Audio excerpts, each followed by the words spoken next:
First, the tournament to determine the champion of American golf for 1986, the U.S. Open.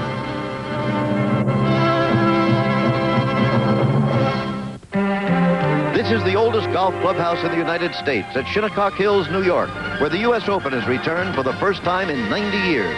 It's about a mile from the Atlantic Ocean, but has many of the characteristics of a true seaside links. A British Open type, of course, weather and all. And weather we had for the first round. A real New England nor'easter blew in, winds gusting to 30 and 40 miles an hour, a driving rain that sometimes blew horizontally, a wind chill factor that seeped into the bones. But still, the round was played. And it was Bob Tway, a young touring pro out of Oklahoma, winner of the Westchester tournament just last week, who held steady all the way, making this par putt on 18 for the only even par round of the day. He was an impressive leader.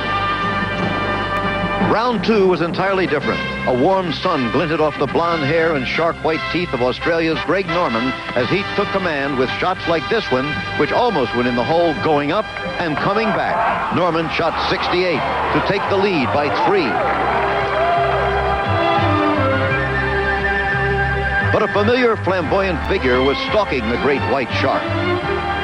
Lee Trevino, twice winner of the title, most recently 15 years ago at Marion, checked in with this putt at the final hole. Lee also shot 68 and was paired with Norman for yesterday's third round. 31-year-old Norman against 46-year-old Trevino. Aussie against Tex-Mex. Quite a pairing.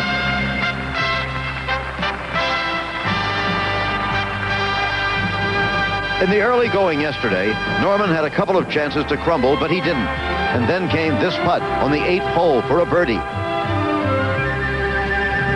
Greg, who has been playing rock solid for many weeks now, was beginning to look like a winner with this one. Like a man who might sprint away from the rest of the field. Until they came to the 13th hole, a par 4. Greg hit his only bad tee shot of the day into the long seaside rough on the right. An extremely firm shot was needed. And Greg hit it firm enough, all right. In fact, he caught it flush and sent it over the green and down the hill into some devilish berry bushes and long rough.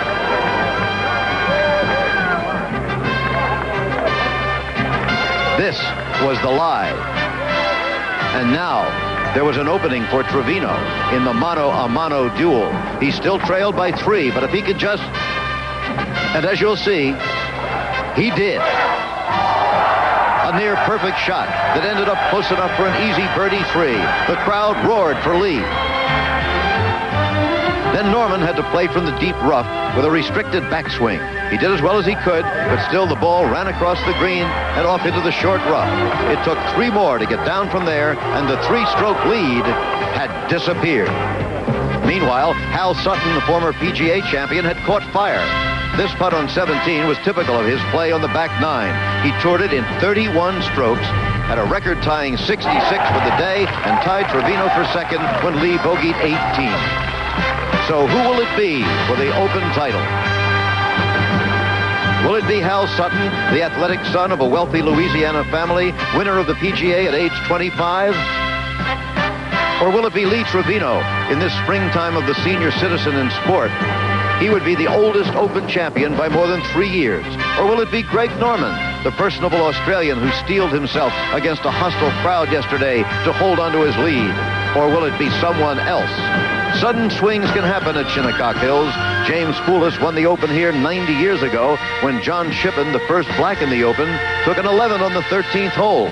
It'll take talent, thought, and character to win on this course today. But then, that's what the Open is about, to identify the best all-round player of them all.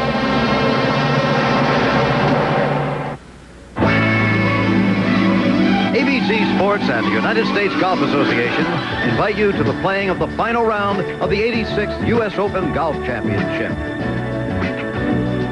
It will take place on the rolling ground beneath the historic clubhouse at Shinnecock Hills, Southampton, New York.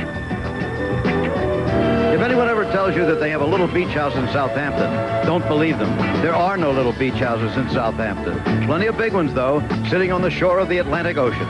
This is where the very rich come in the summer to relax and contemplate their good fortune.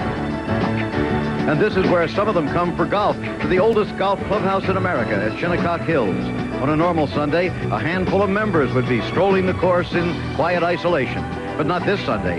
This Sunday, Shinnecock is the scene of the final round of the U.S. Open. Yesterday, the mood was not what one would usually see here. The gallery shouted hoarsely for Lee Trevino. A few, regrettably, shouted against Greg Norman. A place that prides itself on being far from the madding throng had a few of the madding throng right on the premises. But the golf has been splendid. The competition to her man loved the course. All of the competitors like it. And the large majority of the spectators are having a mannerly, wonderful time. Shinnecock Hills in Southampton are out near the eastern tip of Long Island, New York, an island in the sea, really. And more specifically, the course lies between the Atlantic Ocean and Peconic Bay, a choice piece of real estate that has successfully resisted invasion for almost a century. Well, good afternoon. I'm Jim McKay, reporting live, obviously, from Shinnecock Hills on an absolutely gorgeous day. You know, if the ghosts of William K. Vanderbilt and Andrew Mellon and the other barons of industry who were prominent in the early years of this club are looking down on this today, they must be wondering what in the world is happening and how did it come about. It's going to be a wonderfully exciting afternoon. The temperature is 83 degrees. There is a little bit of a breeze, not too much, not the usual Shinnecock wind, but they tell us that the wind is supposed to come up about 2 o'clock. And of course, there was about 2 minutes to go, so we could expect the wind possibly at any time. Now, the early scores today generally have been high and possibly higher even than yesterday, and yet one pairing came in just a little while ago, about 15 minutes ago, and they were really hot. It was Dave Eichelberger and Mark Calcavecchia. As they came to 18th, Dave Eichelberger was 4 under and would have a 66, but Calcavecchia was 5 under. He was 12 over for the championship when the day began, and this was the par putt for a 65 and a new course record at Shinnecock Hills, and he made it. Young Mark Calcavecchia of West Palm Beach, Florida, the record holder at Shinnecock. That alone will be something to carry with him for the rest of his career. Here's his card. Look at that. He birdied 3 and 4 and 6, bogeyed 8. The red, of course, being the birdies, the yellow being the bogey. And then he birdied 12, 13, and 14 in succession, and he's still not on the leaderboard, of course, because he started so far behind. None of the people without numbers beside the right-hand side of their name have started yet. That means, for example, Tom Watson has played 1 hole, and he's 4 over for the championship. Same for Ben Crenshaw. Lenny Clements, the same thing. As we look at the leaders, and as we said, there are a lot of the leaders still to get out there.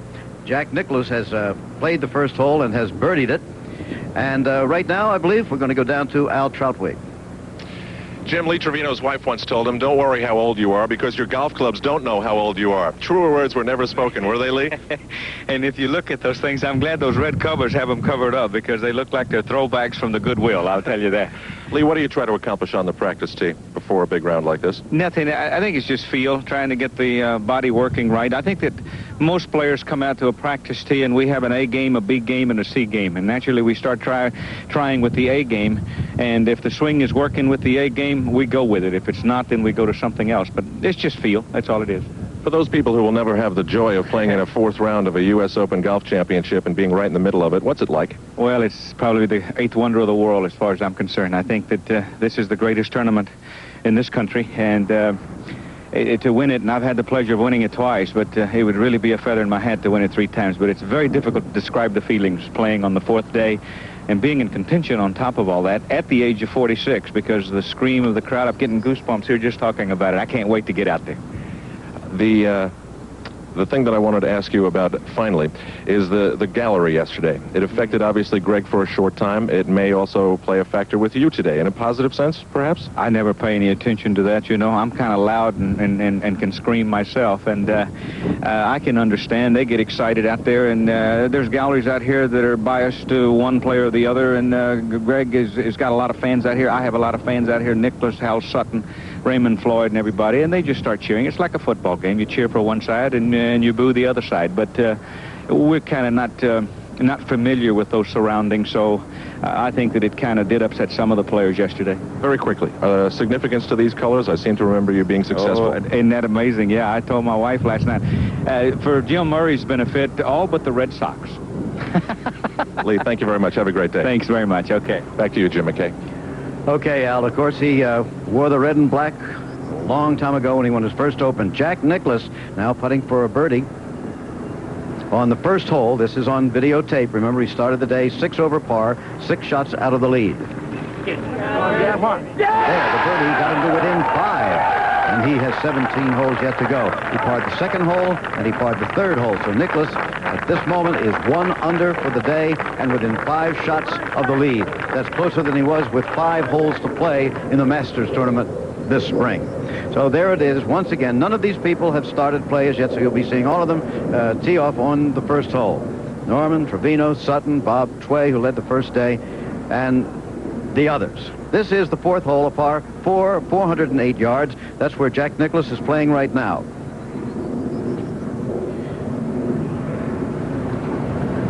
The leaders, remember, if you've just joined us, have not teed off as yet. We'll be seeing them.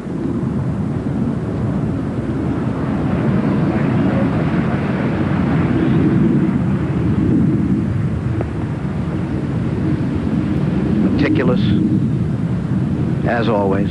Same routine off the tee. Unhurried.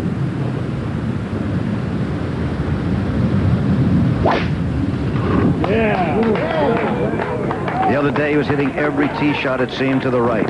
But not today. Not so far today. A perfect shot down the middle for Jack Nicklaus. Only one man, of course, has any chance for the Grand Slam this year that nobody has achieved. That would be the Masters champion, Nicklaus. There's Norman warming up. We'll be back.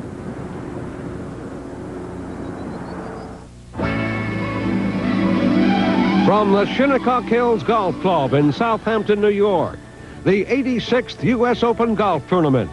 This ABC Sports exclusive is brought to you by Martin Marietta, masterminding tomorrow's technologies in aerospace and information systems. By De Beers, a diamond is forever. By Team Xerox, the right products and right people all working together. And by MCI, with worldwide voice and data services for home or office. MCI is communications for the next 100 years. Just a little bit of a summer haze over Peconic Bay, where member Jack Whitaker, I should say, tells us those good Long Island scallops come from. Now, again, let's go down to Al Troutwig. Tim, thank you. I'm down on the practice tee with Greg Norman. Greg, I'm assuming that you have plenty of nervous energy this morning. Have you figured out in your years of playing golf how to channel that nervous energy into a successful round of golf? Well, not really, Al. I think, every player would be a liar if he didn't say he wasn't nervous, even no matter what tournament he's playing in. You just get, when you're in a chance to win the golf tournament, you just feel a little excited about getting out there and play it. But, you just got to find, each player has his own different way. Sometimes it does work, sometimes it doesn't work. But I think just basically trying to keep calm and relaxed. There's no way of saying whether what happened yesterday on 14 with the gallery will reoccur again today. Would you like to handle it in a different way, and are you prepared for that instance should it occur? Well, I'm sure there's going to be some people out there making comments again, but I think, I dealt with it pretty good yesterday. Just at that one instant there, I had to get it off my chest, which I did do, and, I hope it doesn't happen. I think we're all out here to play golf and just enjoy it, and the spectators, majority of them, want to enjoy the game, so let's just go out there and play. If they do make some comment, I'll probably just turn a blind eye to it anyway. Are you nervous? Sure. I'm a little apprehensive. I want to get out there and play. I think once you're on the golf course, things disappear. Okay. Thank you very much, Greg. Okay. Pete Bender, the caddy of Greg Norman, told me... Okay, excuse me, Al. Let's pick up because we have Jack Nicklaus here on the 4th hole, 1 under for the day, approaching his second shot on the par 4. When we were leaving here last night, I said, Jack, what do you need tomorrow? 65? He said, maybe one better.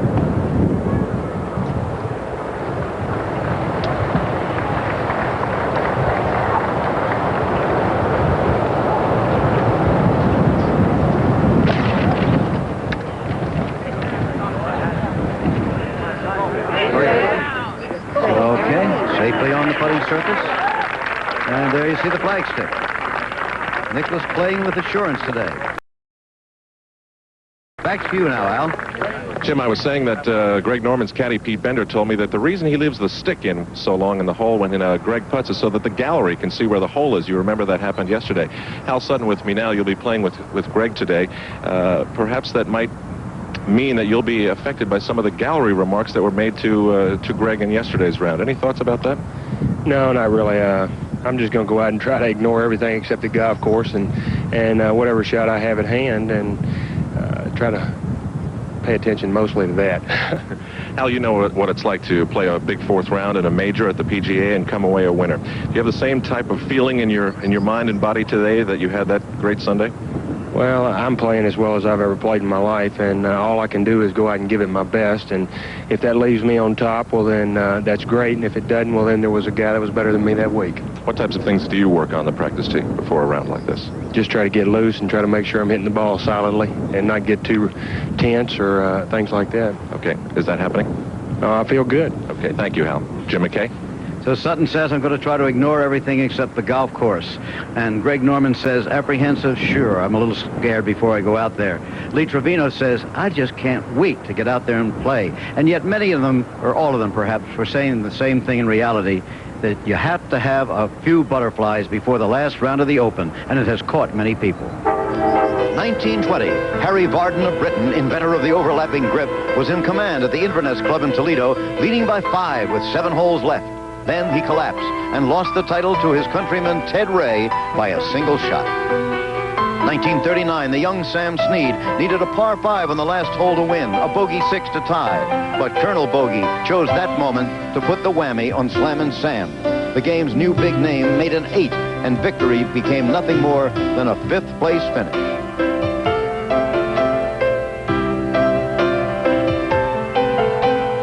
Eight years later, Snead only needed this 2.5-foot putt to tie for the championship and force a playoff. But even as you and I playing for $1 Nassau, Sam found the moment too much, and his Open jinx became permanent. It was the chance of a lifetime for Jackie Cupid at Brookline, Massachusetts. Playing in the final group, he had a 2-shot lead on the final hole, but made a double bogey to drop into a playoff with Arnold Palmer and Julius Boros. It was the unflappable Boros who won the playoff the next day.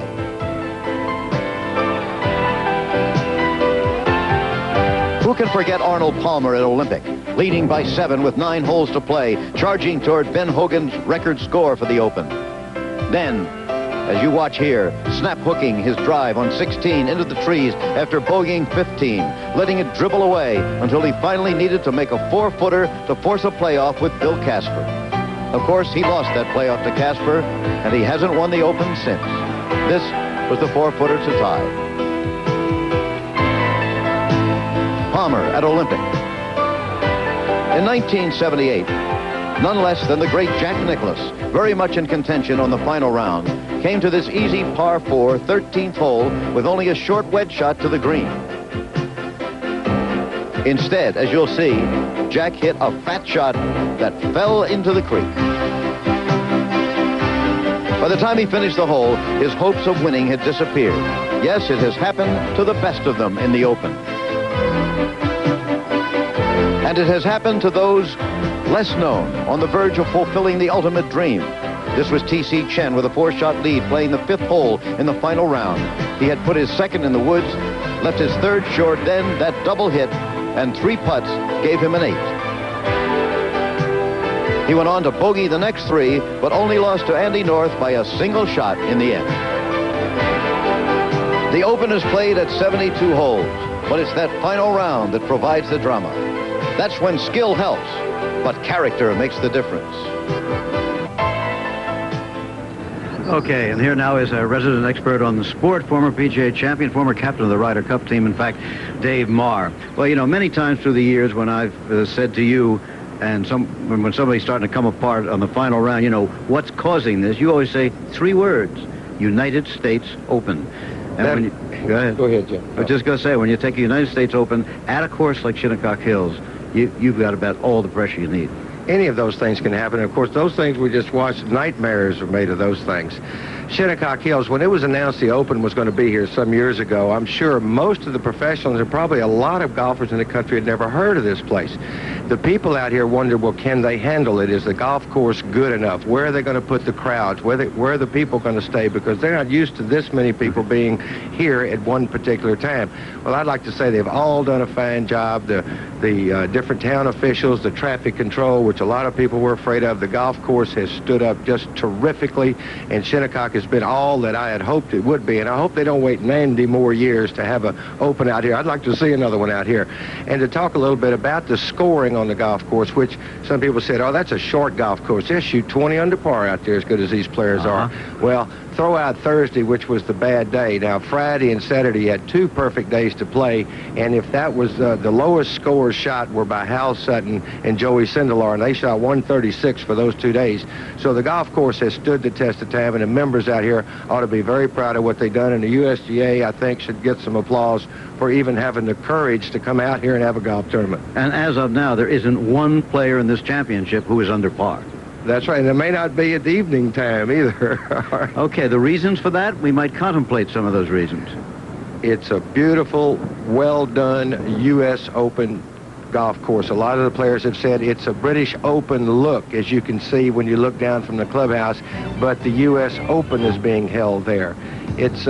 It's really a breathtaking golf course and so different from what we usually play in this country, what the British call park golf. It's so deceiving because it looks wide open. Well, it does, and the fairways are 28 to 30 yards wide, and they're in very good condition. Peter Smith, the green superintendent, has done a marvelous job here. And then you look at the first cut of rough, which is 4 feet wide and is 2 inches deep. Now, a player can play out of here and get up on the green or near the green.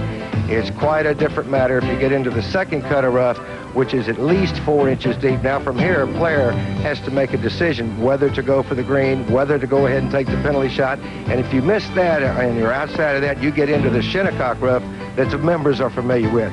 Now, this isn't so bad because it's a lot drier. You just got to watch that those weeds there don't get around your club. And you've got some problems up near a lot of these greens. Unlike a British Open course, you've got a number of trees up by the greens and shrubs. We saw Greg Norman over 13 yesterday. If his ball had gone about 5 more feet, this is the kind of area he would have been in.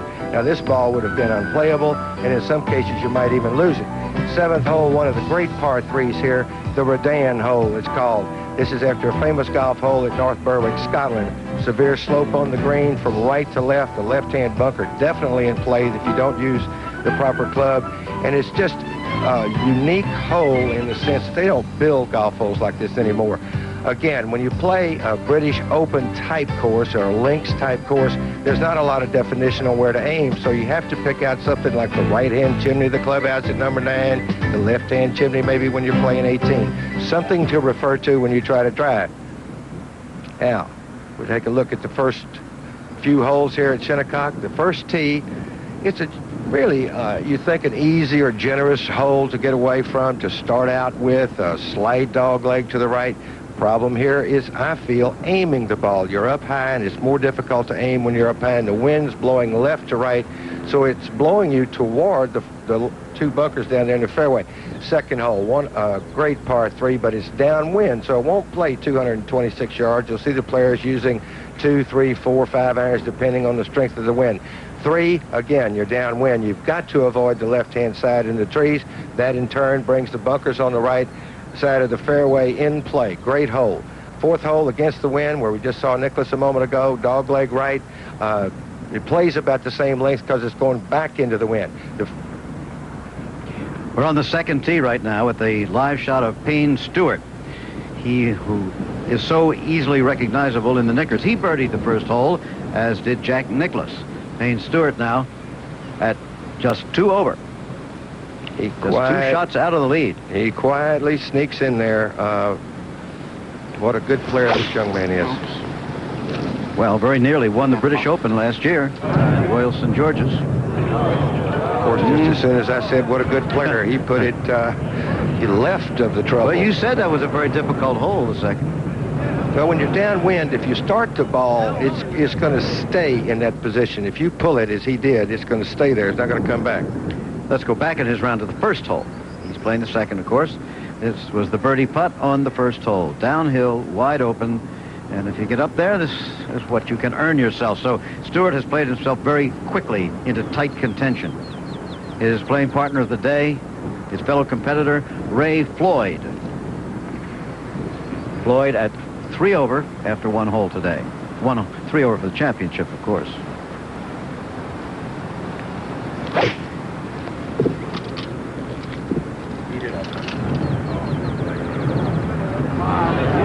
Okay, up and on.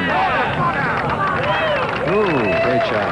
Fine shot. Ray Floyd, who has never even been a real challenger. And how many opens you say he's been in? 20? This is 22nd. 22nd, that's right.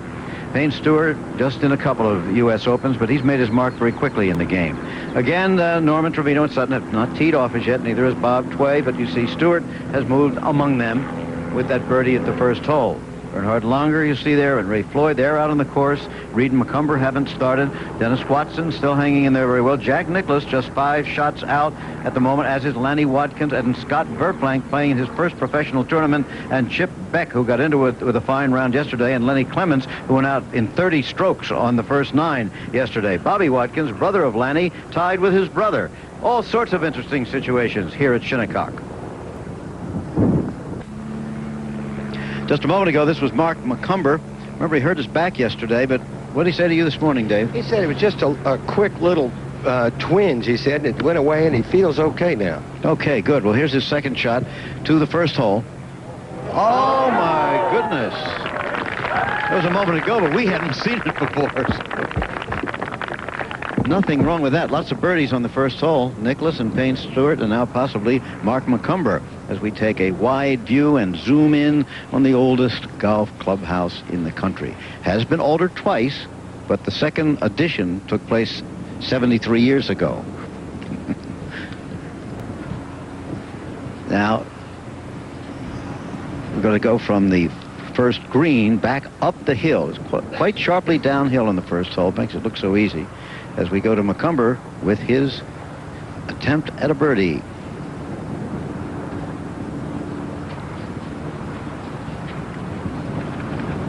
And now he's within 2. And so we have Norman leading by 1 over Sutton and Trevino. They haven't teed off yet. By 2 over Bob Tway, who hasn't teed off yet. Payne Stewart, and now Mark McCumber. Ooh, it's getting tight and things are hardly underway among the leaders. There's just some of the gallery, and there are big galleries everywhere as we come back up the hill to the first tee, where the next pairing... Special observer is Graham Simmers, Deputy Chairman of the Championship Committee of the Royal and Ancient Golf Club, St. Andrews, Scotland. That's Ron Reed of the USGA, the official starter, speaking. The players are Bob Tway of Edmond, Oklahoma,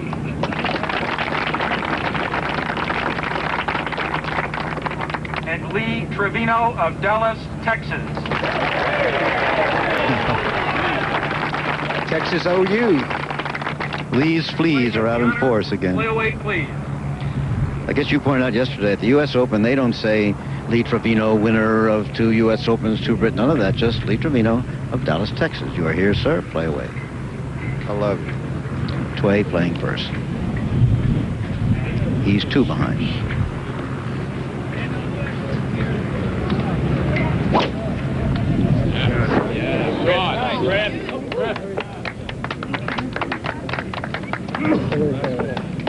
Okay, fine drive.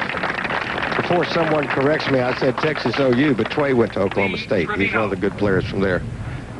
A lot of good players out of Oklahoma State right now. Sir. Scott Verplank and all. A shot off the lead. He bogeyed 18 yesterday.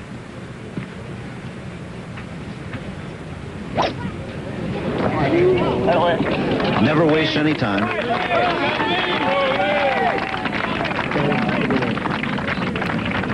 And he rolls about 5 yards past his fellow competitor. Take that, tall, slim kid. That's right.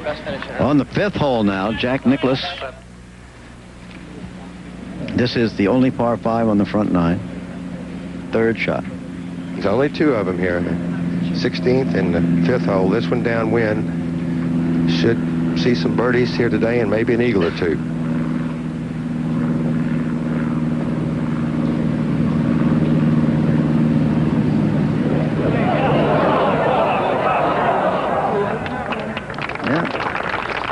to be a bit closer than that for his birdie attempt. How could that happen? Well, Every golfer in the world always feels that way. Let's take a look at the pairings quickly. Excuse me, Dave.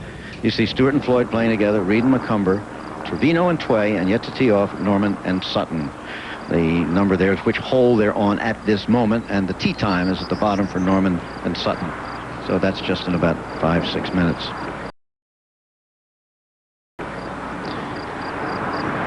Now McCumber on the second tee. This is the difficult par 3, remember, 220 yards. 26, if you want to be precise. Oh. What was? Well, he kind of reached around like maybe that. Yeah, because the ball went over the green, but still, that might have been his back. Can't. Here it is. Well, it looks all right to me. He made a nice full turn there. It doesn't look like a man that's hurt. Club in good position at the top. But coming down might have been. Yeah. Club looks like it's pointed right down the line where you want to go. Move back through. Got his left heel, whoops, a little off the ground. Maybe the left knee a little straight for purists. Maybe he just didn't like the way it started. He certainly made an exclamation as it left the club head. Now Nicklaus. Now he has a birdie opportunity. Not an easy one, but an opportunity. That would move him within 4 shots of the lead. He's got to be thinking, as he told you, 65 or 64. And as each hole goes by and he's just making pars, that's not good enough. And this is maybe the one hole on the front 9 where you have a very good chance for birdie. He's got to get out in 33 at the highest, I would say. So he knows, you know, here's your chance to get 2 under, then maybe you can birdie 8, and then you got to try to par 9. That's right. And try to par 10, and then maybe you can make some birdies from there on. Very difficult course, not a lot of birdie holes.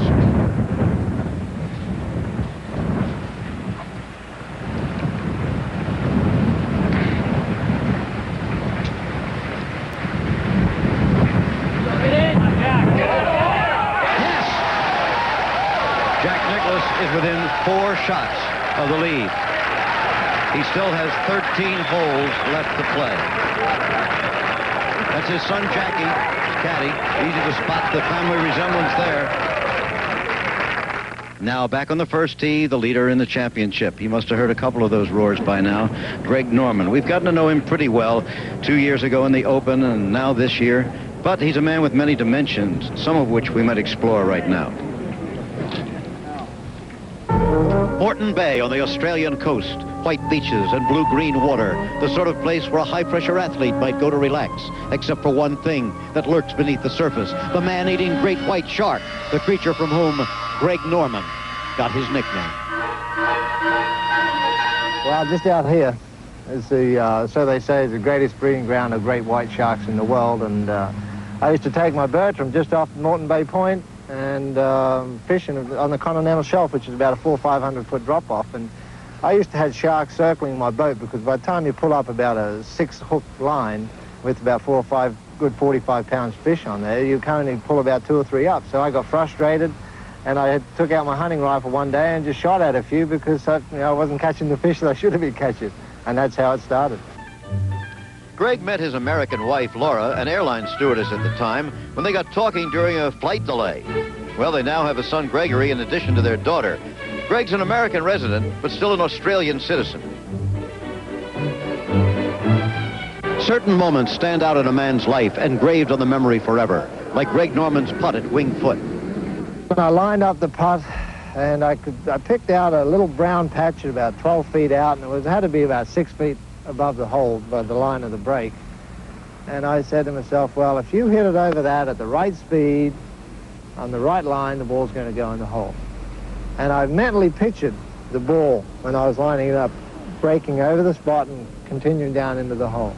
And it was a type of putt where I could never leave it short, you know, because it was a putt I had to make 4. And I got over the putt, and I made sure I took a deep breath. I relaxed my neck muscles and my finger muscles, and I had a perfectly natural feeling grip My hands fitted on the putter so beautifully that it felt like a feather. And I took it back and I went through, and I said, as soon as it hit that spot, I said, I made it. And I'm staring at the ball, and I willied the ball to go in the hole, and when it went in, you know, it was a great feeling. And even now I get all tingly about thinking about that putt, because, you know, it's very difficult for a golfer to explain how he feels when a situation like that happens. It was the greatest feeling anybody could ever have. I jumped up and down, obviously, and I thought, when I made the putt, I thought I won. Because it's that type of situation where if you do something like that, and normally the lap of the gods say, here, you won the tournament. It was then that Fuzzy Zeller, in the sporting gesture of the year, waved a towel in mock surrender. But only mock surrender. He would go on to par the hole, force a playoff, and win that playoff the following day. Golf, a game that has not lost the sportsmanship with which it began. You very seldom see bad behavior out there, and certainly not from Greg Norman. Ladies and gentlemen, the referee with the final pairing, Bill Williams, President of the United States Golf Association. The observer is Billy Joe Patton, a member of the USGA Executive Committee. Special observer is Colin McLean, captain of the Royal and Ancient Golf Club, St. Andrews, Scotland.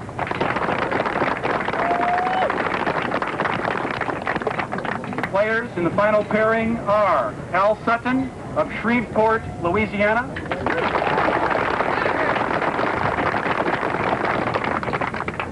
And Greg Norman of Queensland, Australia.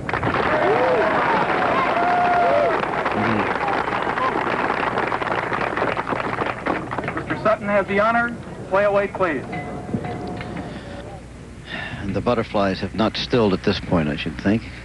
I'm sure they haven't, Jim. No matter how much you've played, it's quite a feeling to stand here. A lot of thoughts go through your mind. Now you got to get your mind on your business, hit a good drive, and get the butterflies out.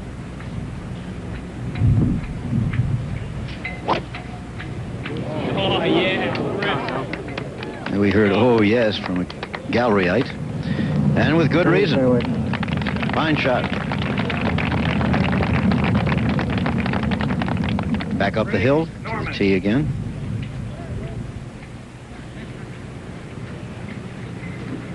There's his previous scores.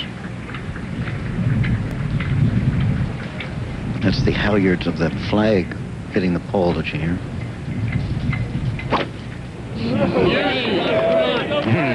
Full determination on that face.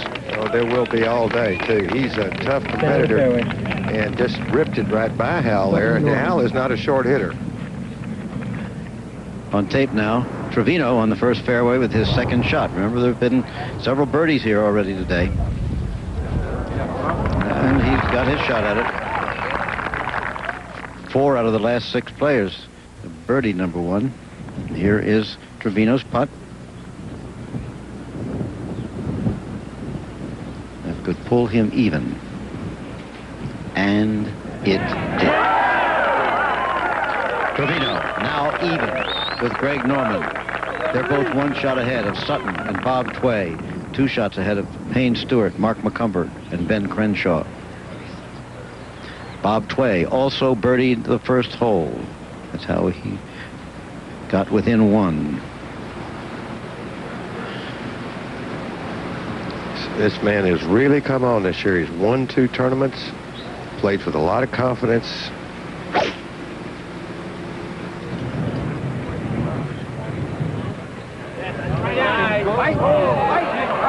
Nope, it's not going to hold. The greens are starting to firm up a little bit, and of course, as that's downwind there, and you don't get as much spin on the ball when it's downwind. So it's a little quick from the front to the back there, as Shinnecock should be.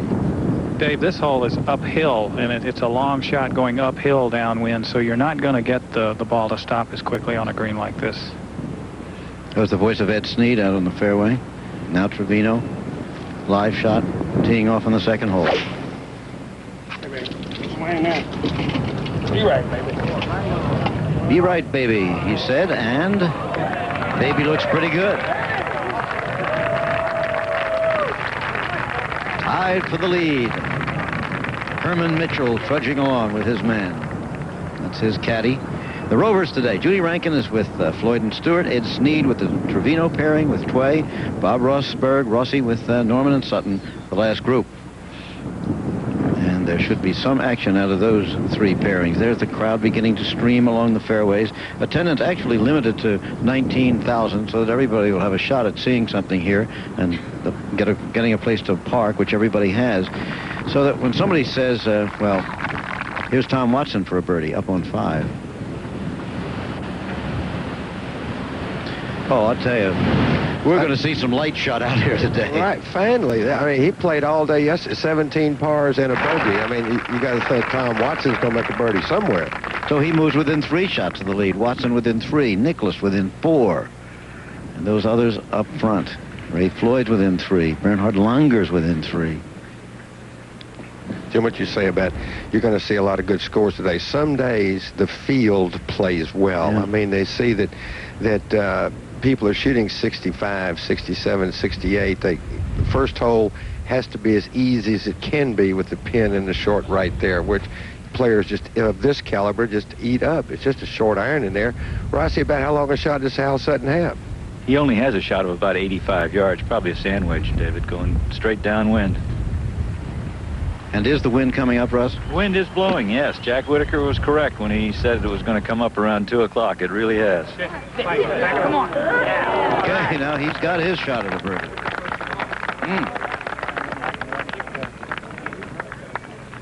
I wanted to say, too, with Sutton hitting a good drive off the first hole, and with Greg Norman being the competitor he is, you know, that'll make him concentrate. Remember, yesterday, Lee put it in the left rough, so, you know, Hal says, Greg says, I don't want to do that, and he missed his drive out to the right and got the right rough.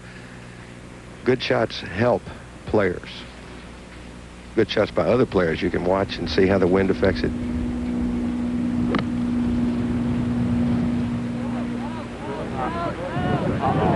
Bounce. Misjudged just a touch there. He needed to carry the ball on the green. So the battle is joined. Everybody's on the golf course now, and it has begun to tighten already. There is how they stand in the U.S. Open. We're at Shinnecock Hills, and the wind is up. There are the standings, still the same at the moment. While we have a moment here, let's use it to meet 2 more members of our basic commentary team here. Not until we get this play of Payne Stewart. Remember, he birdied 1, he parred 2, and on the 3rd green, he makes another birdie. So he starts off 3-3-3. He's gained 2 strokes against par. He is only 1 shot out of the lead. Now back to the first green, and this is Sutton's attempt for a birdie. See, on the first day here, people had putts like this for a par all the time. That's right. In the wind and the rain. Get in there, come on. Yeah! Oh, boy. So Hal Sutton makes it a 3-way tie for the lead, for the moment at least. Norman, Trevino, and Sutton.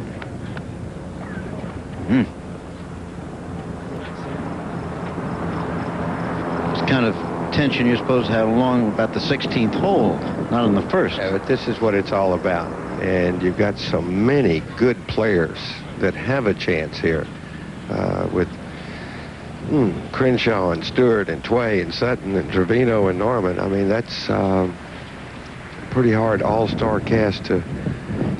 You can't pick many better players than that. He addresses this in the toe a little bit. If you watch his stroke, he then hits it in the center.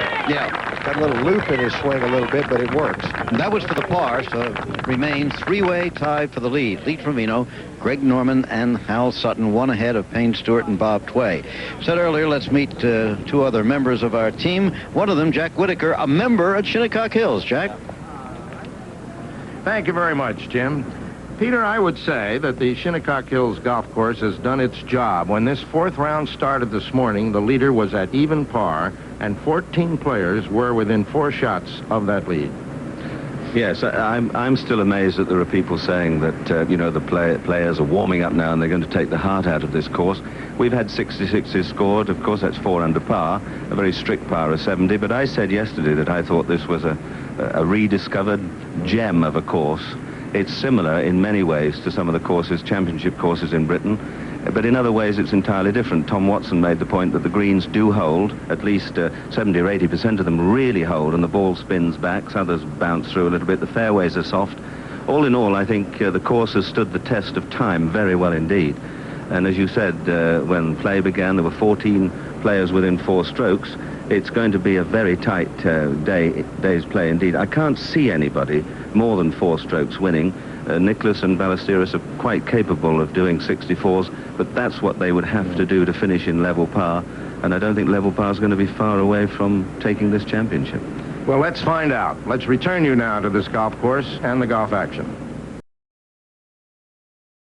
And level par is what the leaders have. 3 of them now, including this gentleman. Second tee. Uphill, downwind.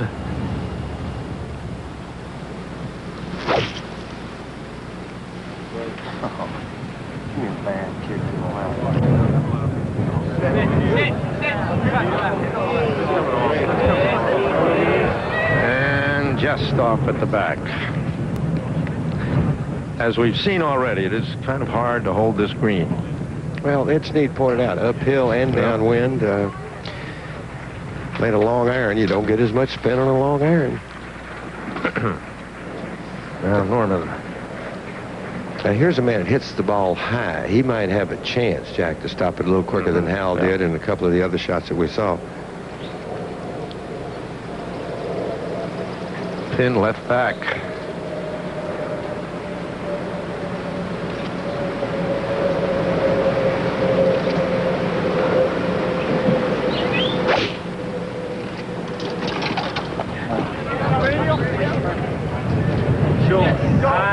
Yes. See how high that was, and coming down, he's able to get himself within a decent range for birdie. And a lot of times when you see a player start walking like that, he likes it. Can't hit it any better than that. Right. Which is the exact opposite putting. If you see a player start walking, he's missed it. Ben Crenshaw has come to +2. If he should win here, it would be rather a romantic, sentimental victory, wouldn't it? It certainly would. Little devil. Raymond Floyd now. 54th. Judy, you out there? Jack, I'm here. I've seen some pretty good golf already. Oh, I bet. How far is Raymond there? He's got a shot of about 140 yards right into the wind. Imagine 7-iron, maybe 8-iron. Taking it out to the right. Looks good from here. That came down as softly as talcum powder on a baby, didn't it? Huh? 3 little bounces and... Now we have a dramatic moment here at Shinnecock. Crenshaw at the 5th for an eagle.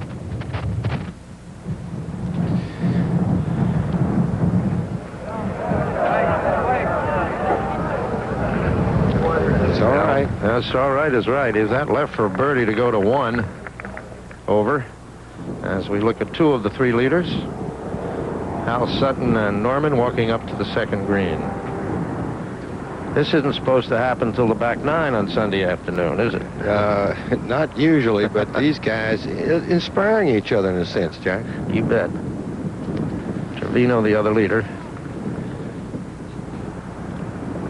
2nd green. There is the scoreboard. Trevino, Norman, Sutton. And then right behind, Stewart and Tway, and then Crenshaw, McCumber.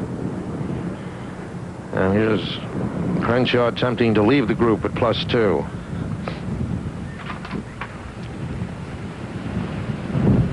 One shot behind the lead.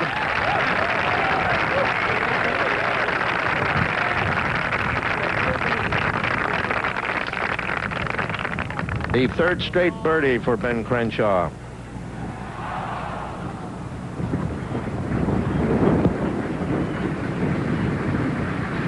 Hal Sutton. Rossi, is he... Well, he's not going to putt it, huh? I couldn't tell what club he took out of the bag there, Jack.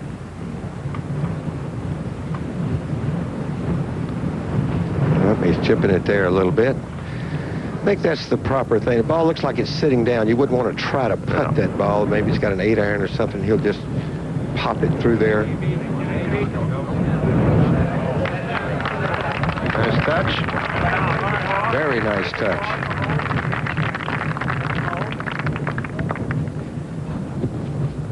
The longer I'm away from playing, Jack, the more I appreciate what these guys can do. I mean, I'd be so nervous trying to do that. This man's putting for another birdie.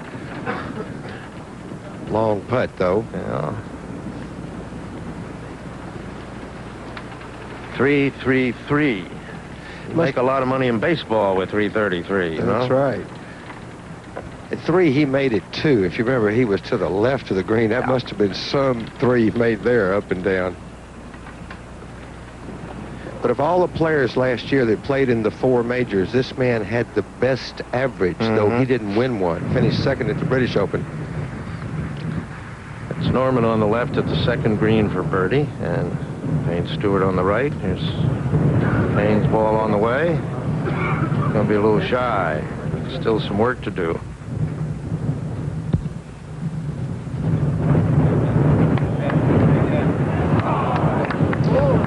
That caddy would sure bother me doing that. I don't care if he's doing it for the gallery or what. Putt by the hole into his footprints there. Even though the greens are firm, I don't believe I'd like that too much, Jack. That flag gets stuck, it's all over. I'd be running. Time to recover. Well, he doesn't have it all the way in. At least he's got it out some, but I really wouldn't want him around the hole quite that long. Norman for par.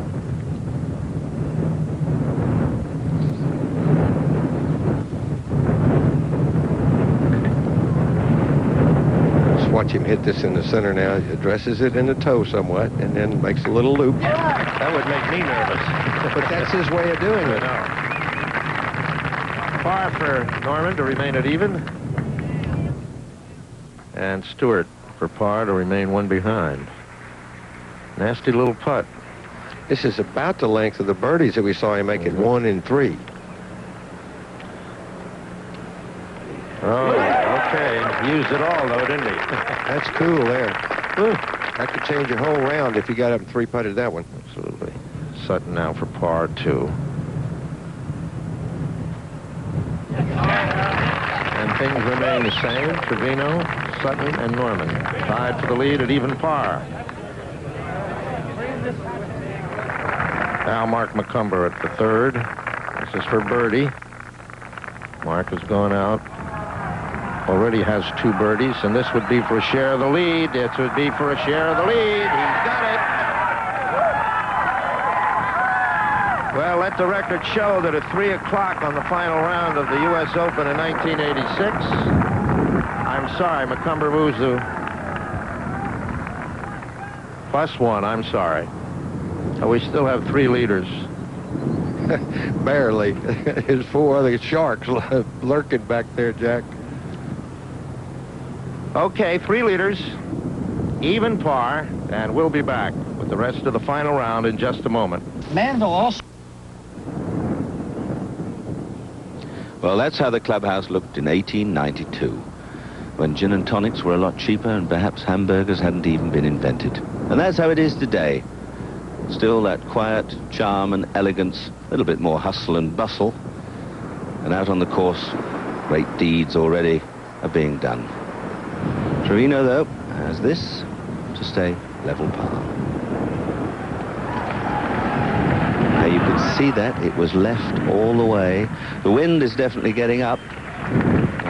The tide changes around about 5:30, but seems to be getting up a little bit early. 18th green, past champion. Here's Fuzzy Zeller coming down the hill, putting for a birdie on the last green, and just not hard enough. Fuzzy 2 under today, so he'll finish, and that goes in at 8 over. It's 288, averaging 72, a round of 68, and that's the 5th player out of 28 that have finished so far. 6th player that has broken par today. today. The defending champion, Andy North, finished with a 75. Total of 302. Dave Eichelberger and Mark Calcavecchia. A superb round from Mark, 65, which is a new course record. That's the leaderboard as it stands at the moment. David Frost from South Africa, 67. Andy Bean, 68 to finish with. Don Pooley and now Fuzzy Zeller, I should say. Now, let's go out to Hal Sutton.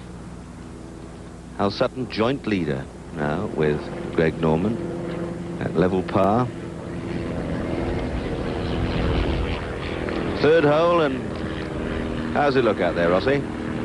Doesn't have too bad a lie, considering he's in that thick rough, but the ball is lying down a little, but the grass is going toward the hole, the grain of the grass, so it won't grab the club quite so badly. About 150 yards with an 8-iron. 453 yards, the length of this hole, so you can tell the strength of the wind. Oh, what a good shot. Got some backspin on it, too. Beautiful shot. Lovely shot, and no more than 18 feet from the hole. A real chance for a birdie. Norman has driven it down here about 125 or 30 yards from the green. Hit a tremendous drive. Well, we thought it was going to get very tight over this 18 holes, and many players made a good start. Ballesteros opened up with a birdie, so did Langer, but Seve's given it back again. He's now 2 over par after 7, 8 over for the championship, and he's had 2 birdies in that, so untidy play from him, but not so from Bernard Langer, who's going along very smoothly indeed, as is Mark McCumber. But here's the man that hasn't been far away from the top of the leaderboard for 3 days. Greg Norman just pitching one up to the third green. Lost it a little right. Ooh, unlucky. It's spun away. Look at that going. That's the luck of the draw, isn't it? Just falls off the green. If that had kicked the other way. Caught it a little thin, Peter. I think that's the reason it had so much spin on it. Well, he's just off the green, as you can see, but not far. Not all that far from the hole. And what a battle it's going to be today with these great players. You look at the leaderboard there, who would you put your money on?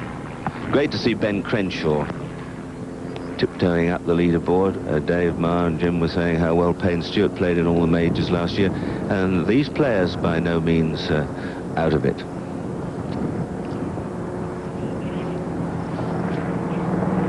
Jack Nicklaus has just dropped a stroke at the 7th, and here's Mark McCumber. But he was playing along very well indeed.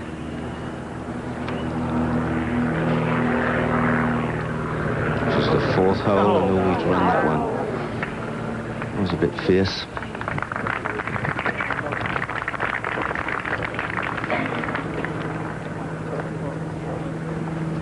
Mark McCumber made a great start, birdied the 1st and the 3rd. So now just 1 behind, tied with Trevino and Bob Tway, and of course Ben Crenshaw. Back to the 3rd, and it'll be Greg Norman to play first. Not behind him, I coached 30 times yesterday. All the guys, over here. Over here, okay? On this side of the line. And I wonder how many of these players will look back tonight at the chances they had, the shots that just slipped away, the bits of bad luck, the strokes of good fortune. It'll be all there.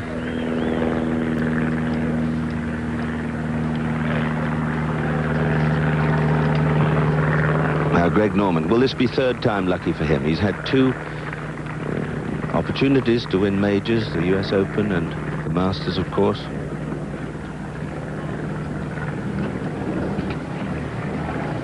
But you need something like this to go in. You need the odd long putt or good break. He's certainly taken a long time looking over this one.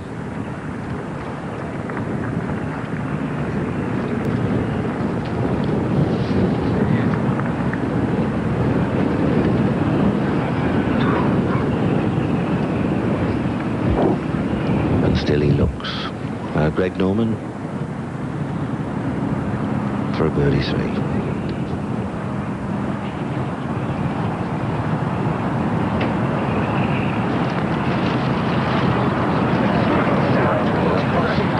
Very fierce. Barreled it at the hole. Well, he had a spot of trouble with some rather noisy characters in the gallery yesterday. When he finished play, we asked him about it. Yeah, I think sometimes I'm either at a hockey match or a football match or something. I mean, they just, there's no reason for some of the comments they say up there. I think they just, trouble is, you know, in the whole deal anywhere in the world, the minority screws it up for the majority. And, you know, there are a lot of, you know, 16,000 people out there, and there's probably 200 who are making it unfair for the rest of them. And you know, as Lee said on, I think it was 15, Lee, he said, you know, don't yell so much because somebody beside you may not like it, which is true. So, unfortunately, they're here, and we've got to put up with it. Now, Hal Sutton with a putt that would take him into the championship lead. This for a 3.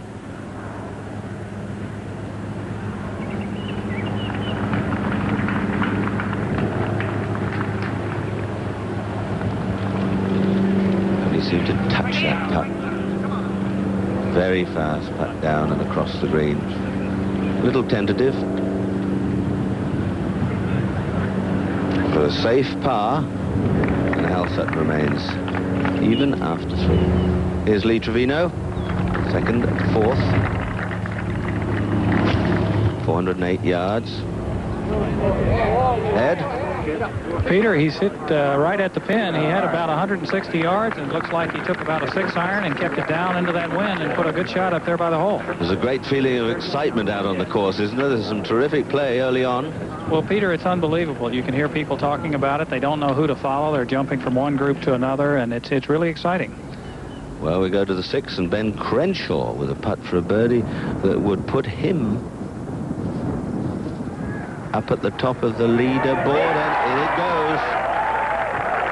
So at this moment, 3 players tied. That is, of course, if Greg Norman can hold this.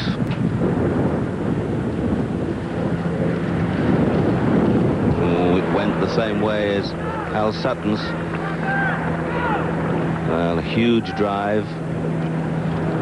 Only a wedge to the green, and that's how they slip away. Now he's got to put that at the back of his mind, and that's not easy. To have dropped a stroke like that from the position he was in from the tee is not good for your scorecard or for your temper. So look at that. What a turnaround in the first few holes of this final round of this year's championship. And remember, these players are all there with a chance. They only need to have a good run.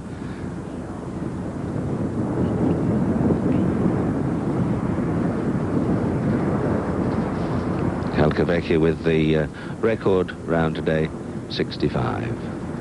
Andy Bean is 68.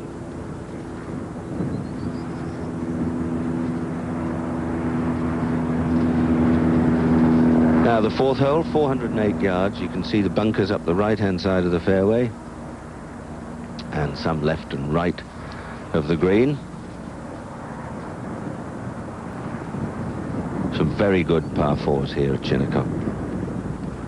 Very testing, and the key, as many of the players have said, is getting the ball on the fairway. Get your tee shots in the right place, you've got a chance.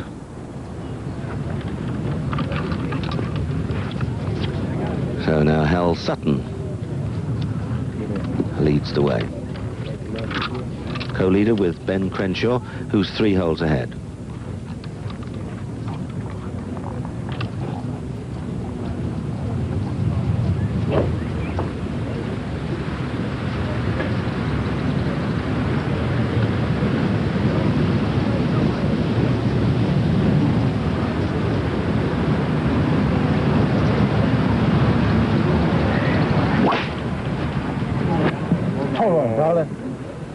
As he knocked that left, looked as if he had, yes. Oh, that nestles too. That's real broccoli in there.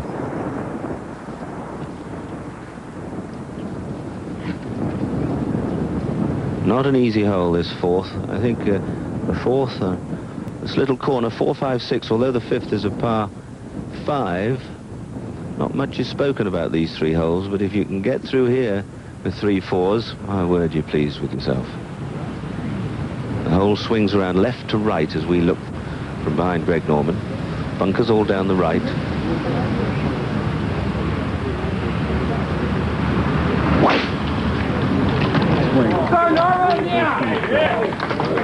Boy, he really does crunch that ball, and that's tremendously long, Peter, and beautiful, just perfect. Well, the crowd still seem a little vocal out there, Bob. Well, yes, but not quite like yesterday. Good for that. Here's ahead at the 5th. Payne Stewart, who's just 1 behind the leaders. Long putt here, but it's for an eagle. This, of course, if it went in, would put him into the lead.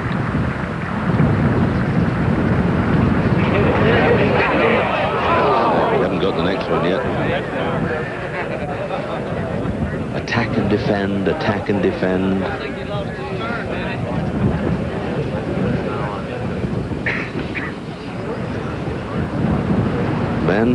Ben Crenshaw's missed the green at the 7th. It's very tricky par 3, and this is not a very easy chip at all. He's got to get it up, and the green has quite a slope on it. It's very fast. Going to try and float this one up and over the top. Doesn't look to be a bad lie.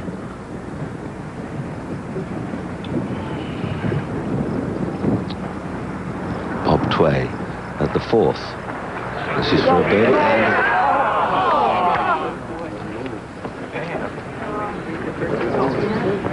Well, he should stay at 1 over. Back to Crenshaw. Now he's just trying to get a mental picture of this shot. Very awkward.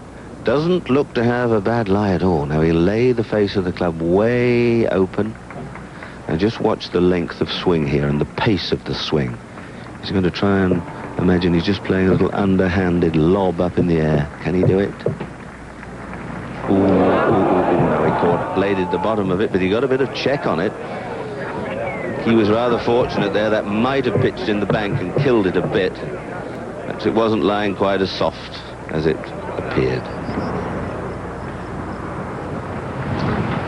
The 5th, Ray Floyd for a birdie. This would take him to just 1 off the pace.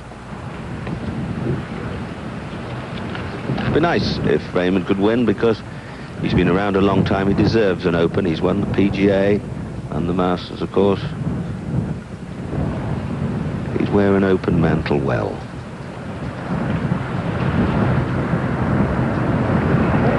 Can't miss those. Just wandered off. I wonder why. Shorter pace, I guess.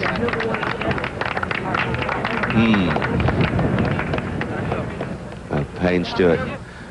Remember, he had a long putt for an eagle 3. Well done. At the 4th. Oh, that looked to have settled down. That was really deep, and he's hooked it left, way left. Catches the front of the bunker. Yes, have a tremendously hard bunker shot, Peter. A bunker shot of maybe 120 or 30 feet. Yes, and he's gone into the back edge of the bunker, so it could well be on a downslope. So a chance for Norman here to steady himself. One nice, clean shot onto the green. What club would they be playing here, Bob, and where's the wind coming from? They're playing right into the wind. I would think Norman at about 125 or 30 yards would play just a normal 8-iron. I don't think he'll try and jump on a 9 right here.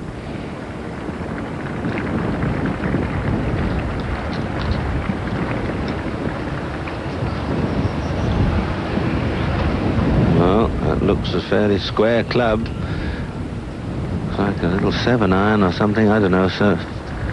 He might be trying to knock a little 7 down. The wind has come up a little stronger. See, he's gripping down the shaft. You can see an inch or so of shaft above his left hand. He's still not settled, still not sure. Still not able to visualize the shot, the ball moving towards the flag. Yeah, a little punch in there. Has he pulled that, Bob? How's it looking? Yes, that's over to the left-hand side of the green. Not very good for caliber of Greg Norman. I think he just tried to hit it too easy. I really think he had too much club. Yeah, he looked as if he tried to chip it in there.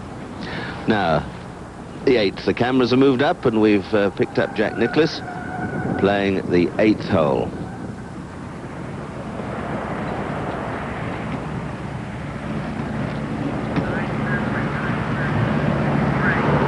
That's the view.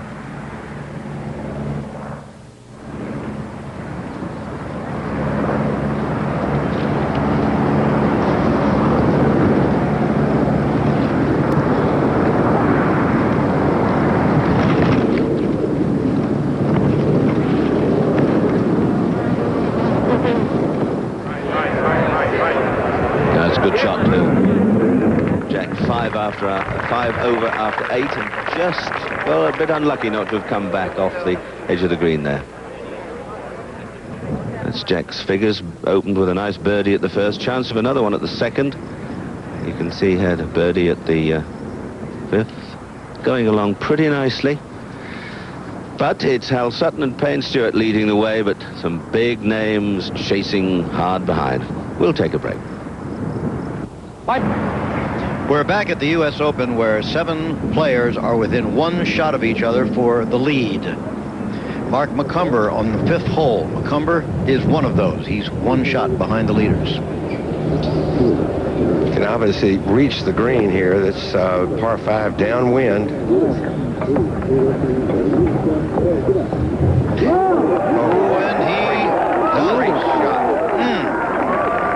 He'll have that putt for an eagle that could move him into the lead. Indeed. Now, that was on tape. Now here he is putting for the lead.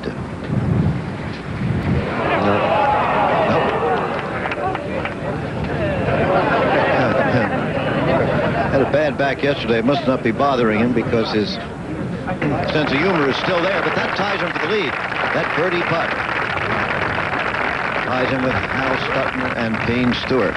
Let's go over to Jack Whitaker now for an update. Well, thank you, Jim. I don't know what to update here. Things are changing faster than a politician's mind. We knew at the outset today, before the leaders went off, that with 14 people within 4 shots of each other, there were going to be some dramatics. And I think the first signal flare went up when Mark Calcavecchia came in with a 65, a course record. That seemed to indicate that the course was playing as vulnerable as it might. And Nicklaus started with a birdie at 1. And then everybody seemed to get the idea that they could do that. Hal Sutton birdied 1. Mark McCumber birdied 1. And for a while we had 3 leaders in Norman and Trevino, and then that changed. Hal Sutton joined them. Then Trevino dropped out, then Norman dropped out, and tiptoeing his way up came Ben Crenshaw with 4 straight birdies on the front 9, and that is awesome. He gave 1 back at 7, but he's still very much in there. And as you've just seen, Mark McCumber now has joined the leaders at even par. And this is going to get more dramatic and intense when they hit the back 9. So we have plenty of great golf for you. Let's get back to it. Okay, Jack. Dave, you know, the intensity of the golf that Jack mentioned on the back 9 may be different on the front, because the front is where you have to seize this course if you're going to do it at all, isn't it? That's historically this week. That's the way it's been. The back 9 has caught a lot of people. Seems to be about a stroke or 2 tougher. This is a few moments ago, Hal Sutton at the 4th hole, and that's a very good shot out of that bunker. But he leaves himself that for the par. Yeah, dangerous shot there. It looked like it was a little downhill, but he needs this for the par. Yep. Doesn't get it, so the bogey drops him to 1 over, leaving Payne Stewart and Mark McCumber tied for the lead. It is ebbing and flowing and anything you want to name. So here is the co-leader, Payne Stewart.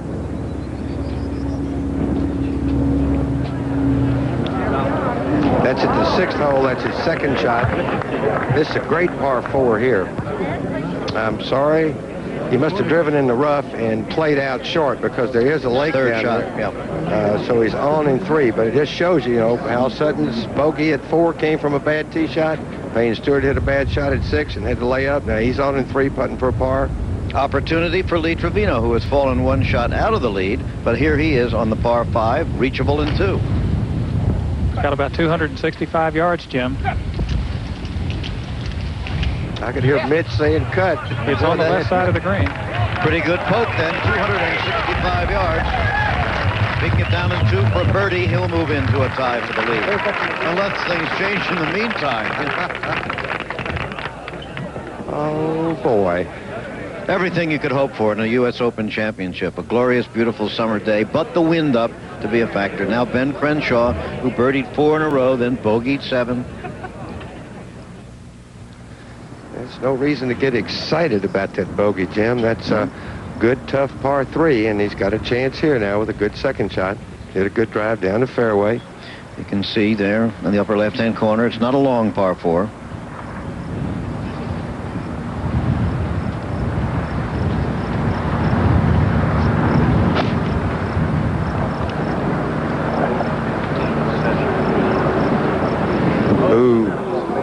Tough kick there. Ben Crenshaw looking very strong out there today, however. We talked to him a little bit earlier about his physical condition. Well, I've had a hard bout with my health. I've have felt very poorly over the last year. I've had a hyperactive thyroid, and I've taken medication for a long time, since January, and I'm just starting to feel well. I didn't have any strength last year at all. It's conditioned such that you don't have any strength and you get nervous. I lost a lot of weight because of it, and it's stress related. But I didn't know what was happening to me, and I finally got it figured out. But it takes a while. But I feel good about my game. I'm hitting the ball pretty well, and I was happy to play well today here. I can recall last year, Dave, you and I were feeling rather concerned about Ben. When we saw him one day, he looked absolutely gaunt there for a while. Well, they finally really got the thing squared away at Methodist Hospital in Houston, and took some treatments there, and he does feel a lot better. So does his scoreboard look a lot better. But you can see that his stamina improved just by the scores that he's shot this year. Just the scores at Augusta prove that he's back, and maybe not full strength, but certainly a lot better than he was in 1985. Any of the people you've seen so far on this leaderboard as we go through, anybody through +5 still has at least an outside chance. Anybody with +4 is in it. And speaking of +4s, here is Payne Stewart. A sartorial note of the snakeskin, I guess, huh? My goodness. Dan Jenkins jumped right out of his typewriter there. We saw that. This for the par, remember. So, the bogey will drop him to 1 over, and the leader of the championship will be the man with the bad back, Mark McCumber. McCumber, who started the day 3 shots out of the lead. He's playing right behind Payne and Raymond. That 6th hole on which Payne just took the bogey, as you said earlier, is a very difficult hole. In fact, most days it plays as the most difficult hole in the course. It's the only water hole in the course, and is normally the #1 handicap hole. Lee Trevino. This to take the lead. I think Lee would just like to 2-putt this. This is, get this up there close. You cannot be too aggressive. It gets very fast just past the hole there. We saw Payne Stewart running about 7 feet behind. Made it coming back. Good run. Well, that's about ideal. He at least gave it a chance to go in, and still is close enough that he should make the birdie. That will bring him back into a tie for the lead. Still 7 players within 1 shot of each other. McCumber and Payne Stewart, Hal Sutton, Greg Norman, Lee Trevino, Bob Tway, and Ben Crenshaw. Ray Floyd, 1 more stroke behind. There it is. It says putting for the lead. He must be on there in 2. I believe he's on in 2, the graphic is right, so this would be for a 3. And he got to look at Trevino's land there, so it may have helped Bob on his... If he wasn't sure which way it was going to break. No, he's got it to the right there. 2 good putts, though. Okay. And that birdie could move him into a tie for the lead. Makes that little putt. McCumber now, the leader in this championship. But he may be in the rough there. He's, let's see, yes, in the right-hand rough. And the players that I talked to, if he's in that second cut of rough over there, Jim, he's got a decision to make about being able to knock it over the water, which is about 50 yards short of the green. If he gets in really heavy stuff, he'd have to be maybe a little concerned about the back, too. Yes, you can see him kind of put his hand around there on the side. Now, look, he's got to try to make his mind up. Do I want to take this chance? You put in that water and you got a quick 6. Going to get his yardage book. Only water in the golf course. He has to think a little bit, and they had to put it here. Maybe that's why they put it there. Yeah. This is giant of a golf hole. Remember when he was leading the Doral, what was it, last year? And everybody thought he lost his ball, but he said, I'm going to take that full 5 minutes, and he finally found it himself. Well, he was misinformed about where it was. Someone told him it was stuck in the tree. Right. Well, evidently it hit the tree and bounced to the right. And he kept saying, no, I don't believe it. It's not in the tree. And he was right. If you look back from the green, you can see the problem that Mark has there. And really, that may be as tough a rough as there is on this golf course where he is. See, look how high that grass is. If that's 4 inches, huh? And just now he has been joined on the lead by Tway and Trevino. Sorry, but here's Greg Norman. Like you pull that. That ball jumped left out of there. He had the kind of a lie where the tall grass was going to make it go left. And it did, Bob. He may not have too good a swing from where he's very near those bushes now. I can't tell whether Mark's going to lay up or not, but we'll know in a moment. Norman, of course, on the 5th of par 5, a hole he would normally hope to get home in 2 on.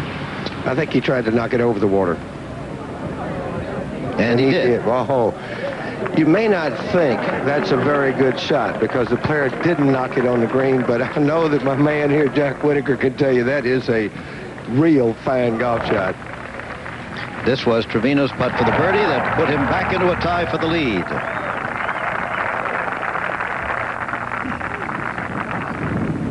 Crenshaw for a par at 8 to remain within a shot. Yes. Very important par for Ben there. He just made 4 straight birdies and he bogeyed 7 and didn't get on the green there.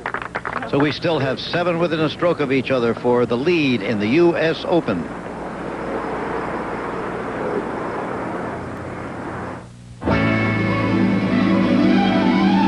This ABC Sports exclusive is brought to you by USF&G. All across this country, USF&G protects your business, home, auto, and life. USF&G covers the USA. By IBM and the growing family of IBM personal computers. And by Martin Marietta, masterminding tomorrow's technologies in aerospace and information systems.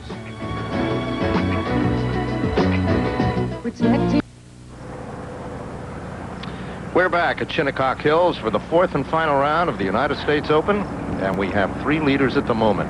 The mature Lee Trevino, young Bob Tway, and Mark McCumber. And the rest at 1 shot behind.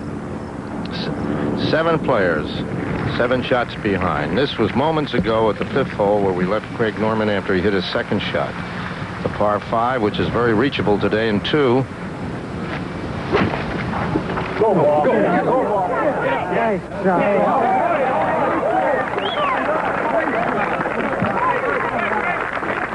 And gets it on in regulation, so it could have been a lot worse. Payne Stewart, 1 shot behind. At the 7th.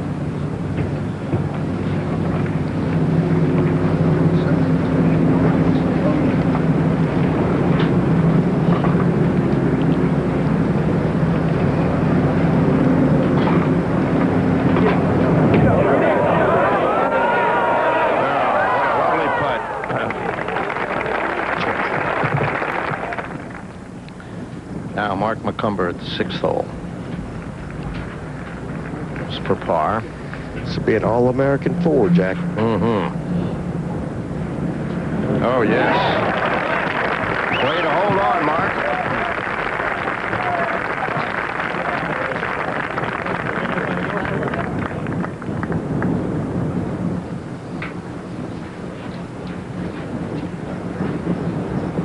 A little pat on the back there, or the little twinge in the back by Mark McCumber as we look at Greg Norman on the 5th.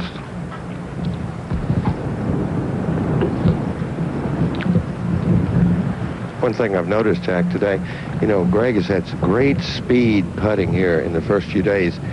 Not so much today.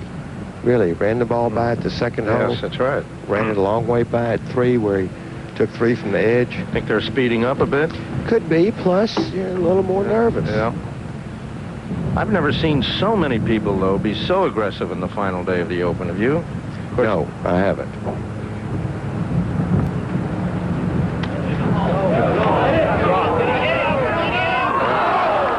That's how he putted the first 3 days. Right, he just didn't leave himself any, you know, he could almost go up and nonchalant it in the hole. He remains at 1 over, 1 shot behind the leaders. Trevino, Tway, and McCumber share the lead. And here's Tway at the long par 4 6th. Jack, he's got about 210 yards, and he is playing very well, very aggressively today. He was much looser today on the first hole than he was yesterday. Much more at ease, and we can't forget about this guy. He's not going to go away. His opening round 70 was really remarkable. He lets that slip away a little bit, though, Ed. Hal Sutton now at the 5th hole. This would be for birdie to get back a share of the lead he once held. Yes, indeed. Boy, this climbing up the ladder and climbing down the ladder, it's You talk about so many players doing well. I think today's player just thinks so much more aggressively, Jack. Yep. Trevino.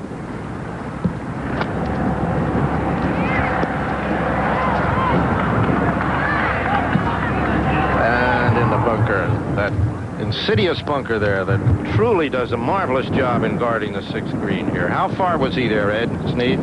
Jack, he was about 225 yards, but he had a pretty good lie in the rough, so I don't think he was concerned about his lie. I think he just came over it a little bit against that wind. All right, there are the people who have realistic chance to snatch this championship title.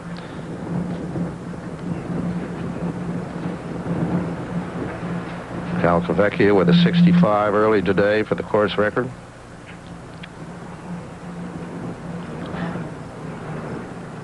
As we look now at the really beautiful little par 3, not too little, the 7th hole. George Burns said they call this little par 3. I just busted a 3-iron, all I could get. That's 188 yards, and that wind, let's see what the flag is doing. It doesn't look like it's blowing too hard. Crossing against here usually with this wind.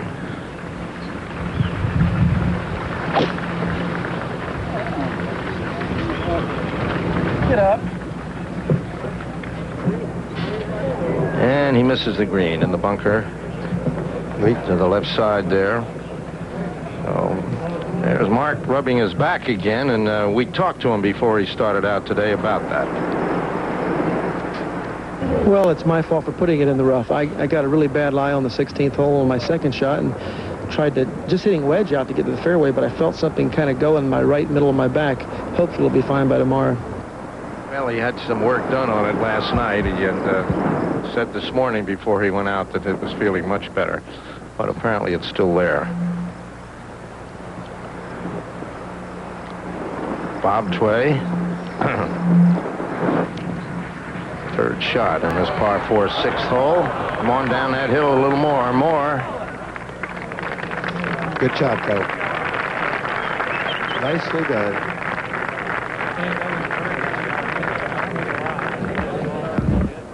Really a very good effort. Trevino in that bunker. If he has a good lie, though, Ed, has he got a good lie? Maybe Ed. Yes, he's got a pretty good lie, Dave. I think if he, you know, as good a player as Trevino is, if he just executes a good shot, he can get it close.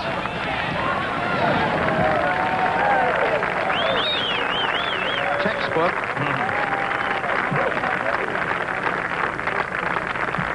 Well, given the two shots, I think most of the players would rather have the bunker shot there, Jack, because you know what And the one Bob's way at. Right, Yes. right, of the two. Absolutely.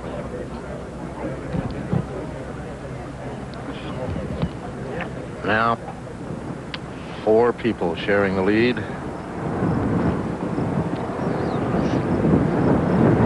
And 3 of them right 1 stroke behind. Ben Crenshaw, 9th fairway.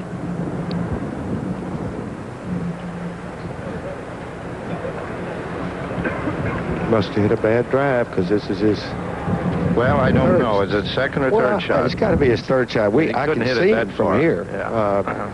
Could not hit it that far. Off the tee. Third shot for Ben Crenshaw.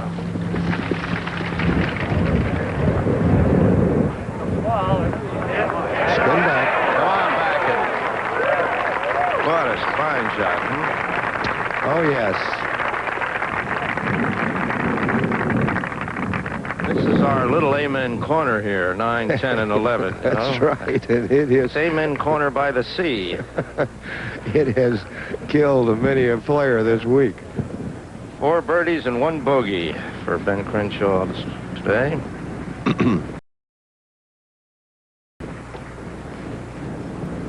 And we look at Trevino at the 6th hole for par to retain a share of the lead.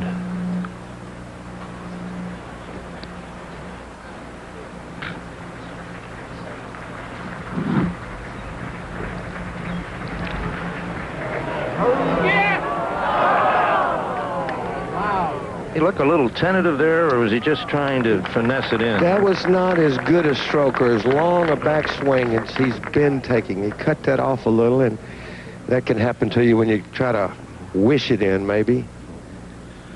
Well, Judy Rankin, you're with the hot one here, Mark McCumber. Yes, I've just joined Mark. I saw him play his tee shot at 7, and I think that he was a victim of the crosswind. Yeah. It's in the... How's it? Yeah. Well, he's hit the ball in the face of the bunker, and some long grass has kind of held it up and kept it from falling into the trap. I think he can play from that lie, and he has enough green to work with. I think he can make par.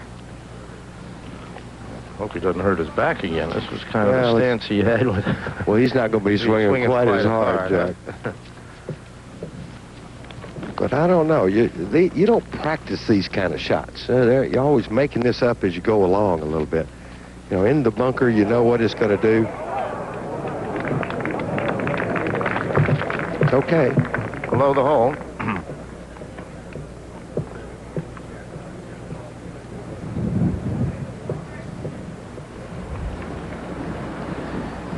Hal Sutton at the 6th.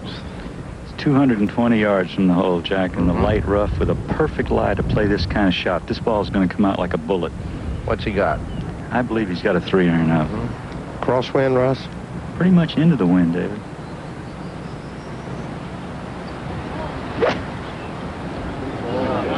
Came out beautifully right at the hole. Pulls up a little short.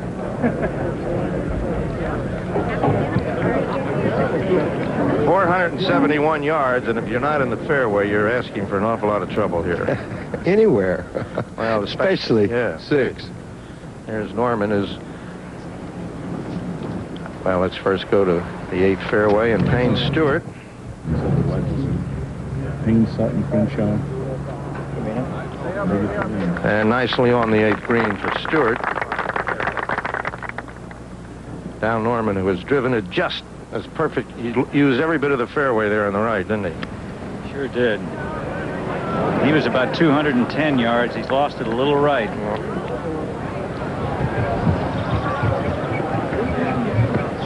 It's in the first cut there, almost pin high. Let's go out like we did yesterday. Over the 8. Now McCumber at 7 for his par.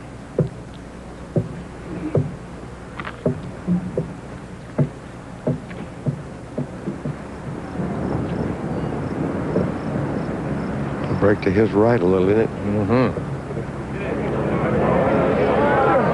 Didn't make it. Yeah, it looked like he moved a little on that. You can see Now, the ball may not have come to rest. You got to wait for it to stop, and that's what happened. He went over to tap it in, but maybe it was just taking one last little turn. So now it's Sutton and Tway, co-leaders, as McCumber for the moment drops back to 1 over to join Craig Norman, Payne Stewart, Ben Crenshaw. That's his Ben up at 9 for par. Hit it, yeah.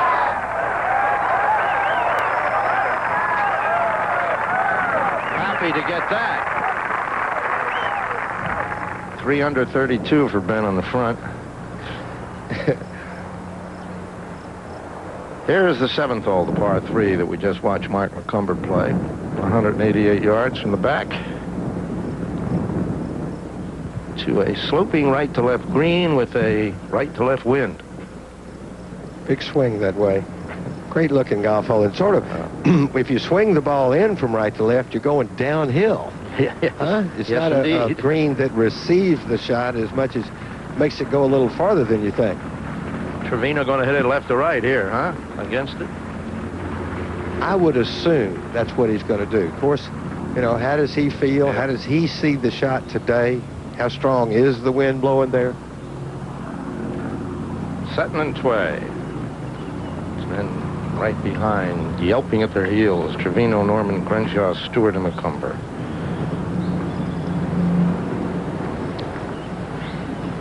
There's Bob Tway, ready to hit. And the flag up in the upper part today.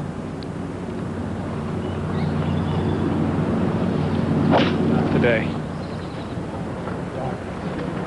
He's pulled it quite a bit to the left, Jack. It's going to be either in the gallery or just short of it. It hit the gallery fortuitously because he could have been in much deeper trouble and stops just short of that bunker. He'll have a chip up. Well, I don't know that was lucky. I think if he'd have gotten past that, he'd have had an easier shot. It looks like now he's on a little downslope with the ball below his feet. He's going to have a pretty tough little shot, it looks like to me.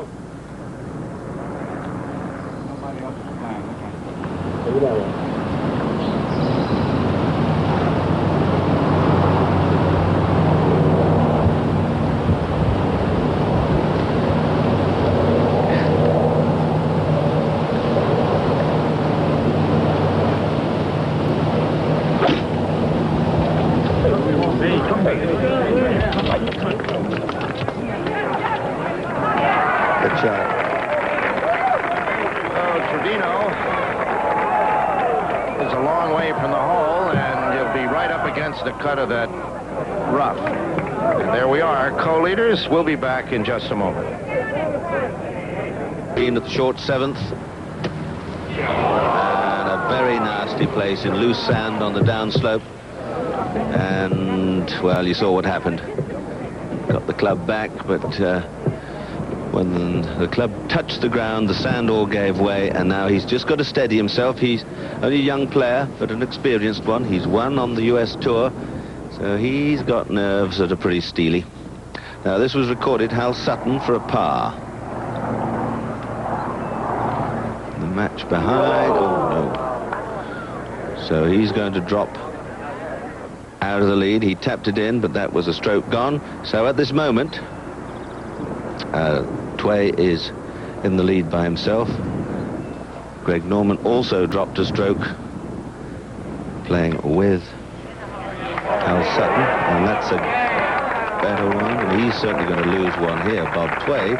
So things changing very dramatically and very fast indeed. And, well, we're getting towards the final 9 holes for the leaders in this year's championship. But there's an awful lot of playing to be done yet. Tway's going to drop a stroke here. So it's going to be Trevino, Crenshaw, Sutton, Payne, Stewart, McCumber. It's going to be back to 5 or 6 players, all tied for the lead yet again. With these players not a million miles away. Langer's dropped a stroke at the 9th. Jack Nicklaus dropped one at the 10th. Sandy Lyle, the British Open champion, finished with a 72. And here's Trevino going for a 2, slightly uphill at the 7th. He's given that a good old crack. Judged it well. Good speed, just a little wide, and that's not by any means stone dead, but he still looks very happy. And as as Al Trautwig noticed when they talked to him on the practice tee, he's wearing the colours that he wore, the black and the red, when he won his first championship way back in the 60s.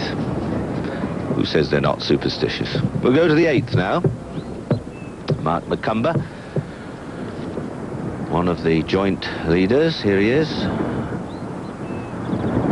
Just 367 yards. Oh, he's unlucky, or is it going to stay, or is it going to go off the green? It stops, and he's got a very holeable putt for a birdie.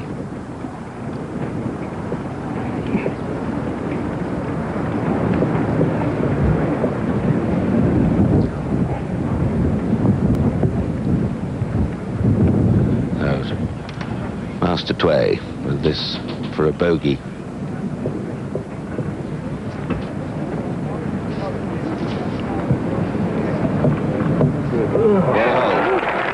Well, it's only just one stroke dropped by Bob Tway, who's in a learning process. We spoke to him earlier about what he'd learned at Oklahoma State University. Well, I learned a lot about the golf swing in particular, a lot about how to play the game of golf, but I think I also learned to have a lot of patience and to control my emotions, and learned a lot about life. And I think that's, besides playing golf and going to school, Coach Holder emphasizes good moral standards, I think, and I think it helps in everything. Very sound words there from a obviously sensible young fella. So, look at the leaderboard now, all 1 over par. Well, we've seen some very good scores today. Of course, Mark Calcavecchia out with Dave Eichelberger. They had a terrific match. Calcavecchia 65 new course record and 66 for Eichelberger. 40 players in, 8 of them have broken par thus far. Hal Sutton, one of the joint leaders, and this wind swirling up. And they're just, as you can see, in a little pocket of trees there, and that hedge on the right-hand side just protecting them from the breeze. So, selection of club, all important. Bob's out there, Bob Rosberg's there, and I bet he's enjoying it as much as you are at home too. Well, it's really great, Peter, to see all these great players going at each other. It really is a great day for golf. Sutton punches it in. How's it looking? It's looking left.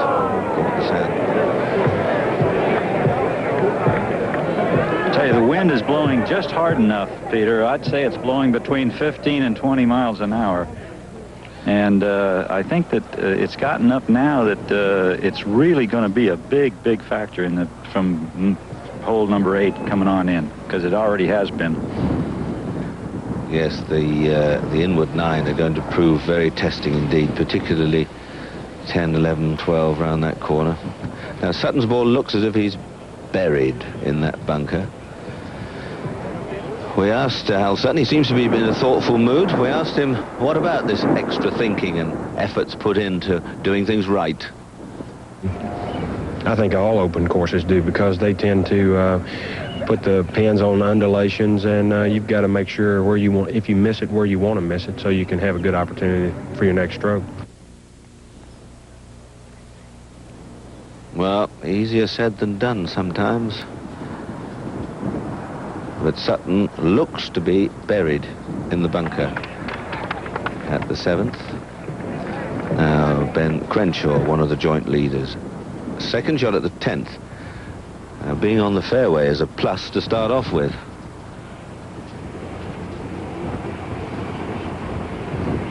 Now, that's what he's coming to. 409 yards, but this has caused a lot of problems this week, this hole. Crenshaw with a very lofted club, as you can see. Looked like a pitching wedge. Fires it up in the air, and a good one.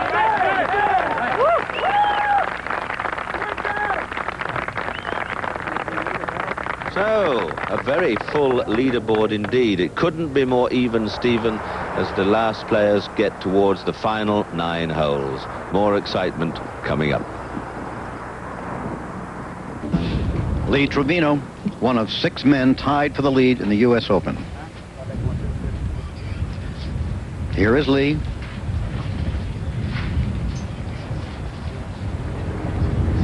He looks like he's just driven it perfect down there.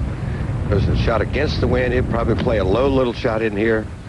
So much. Ooh, I don't. Didn't seem to like it. Left, yeah. It's going to be short, Dave. Is it?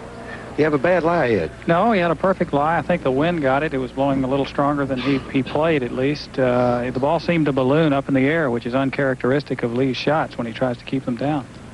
Greg Norman at 2 over with this birdie attempt to get back into a share of the lead. There would be 7 tied for the lead. We have 11 within 2 strokes of each other, and the back 9 is yet to come. Just letting these things kind of slip away on him. Not birdie in the 5th hole, which he can reach in 2, and then good drive at 6 and put it out to the right, makes a bogey there. Well, maybe he can make this one and get back in it.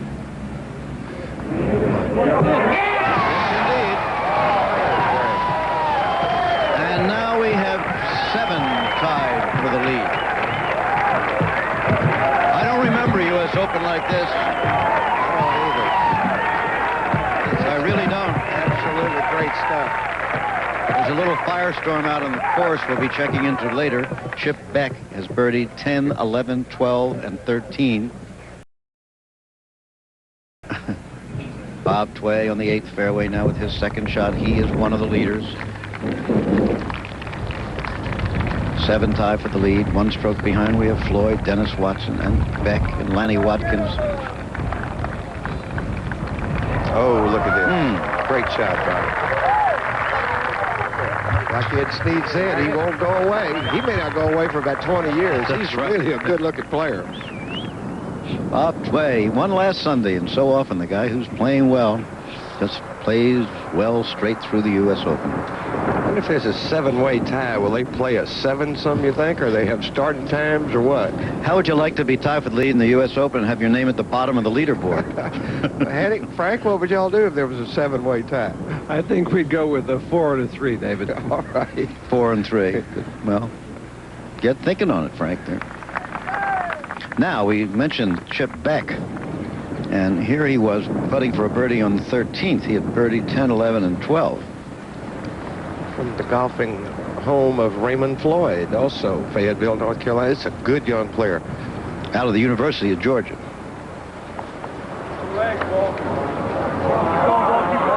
boy. Talk about pace. Magic. Absolute magic. And what a score. If he could get that on the board and have the other guys staring at it all day, that really can put pressure on people. So many times a player that puts a score on the board can win the tournament. Now Trevino. Okay, he's putting, so he's not too far off the green. Putting well, too. I think that was a little smoother stroke than the one, a little longer backswing than the one he took at 6. No sign of any weariness in the 4th round under pressure of this 46-year-old body out there. Oh, you won't feel tired until tonight, Jim. You get pumped up out there, and it's like he said, I can't wait to get out there. That's right. Besides that, he's in good shape. Doesn't ride carts and stuff. He practices a lot. You'd have to be strong to keep his schedule up. Now Tway, who really proved himself quite unflappable on opening day when in the wind and the rain and the Wagnerian opera aspect of the tournament had the only even par round of the day to take the lead. And this would give him the lead. This putt is for the lead again now.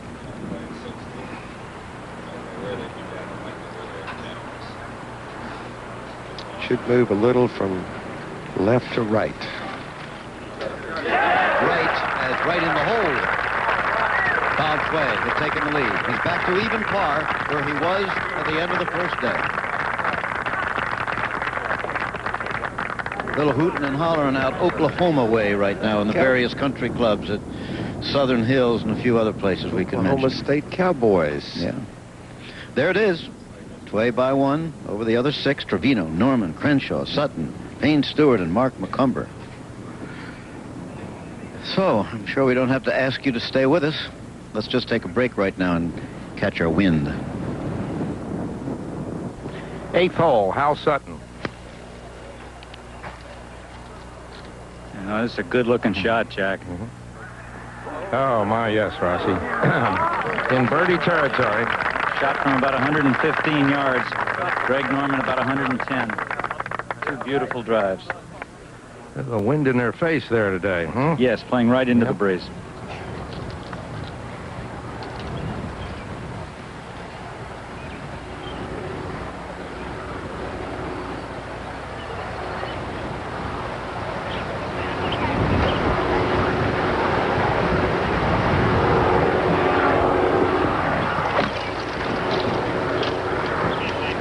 This isn't bad either. I guess not. We're getting better.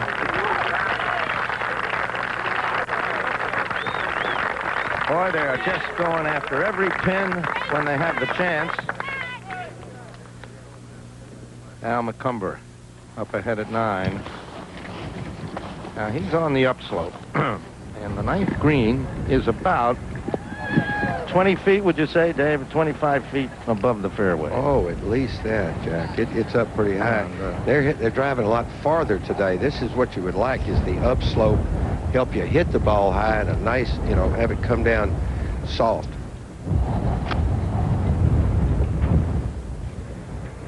Right after 10. All right. It sticks it in there, well below the pin, but safely on and in the right place to be, below the pin. We asked Mark what he thought about Shinnecock. I absolutely love Shinnecock. It's a pleasure to be here. I wanted to qualify. I had to go through the qualifying to get here, and I was very proud to make it, and I'm happy to be playing here. Ben Crenshaw, who loves golf, had told me so much about it, and being an architect, I couldn't wait to see it, and I'm not disappointed at all. And I guess he likes it even more right now, sitting as he is, just one shot off the lead as we look at a diagram of the 9th hole. They've lengthened the tee here for this championship, and they drive into a very undulating fairway, and then, as we told you, to a very high green. The leader, Bob Tway. There's the shot that he has. Aiming for the right corner, really, of the clubhouse, I guess, from the back.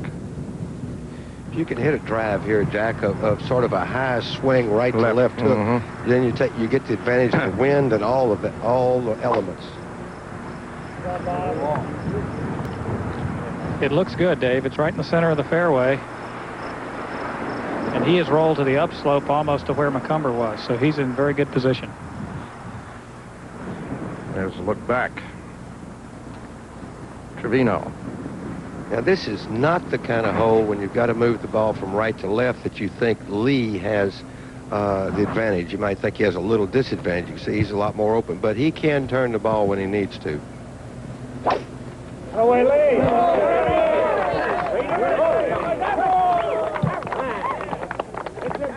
Down the hill and up the hill. Side by side. I don't think there's an inch difference in the two drives. You would take either one. Indeed. All right, we're looking at the 9th green, below it the 18th, beyond that the 14th hole, and Hal Sutton tapping in for par here at 8. Should remain at 1 over. And now Greg Norman will have a chance to regain part of the lead. Big birdie for him at 7. After making 5 at 5 and 5 at 6. Bogey at 6.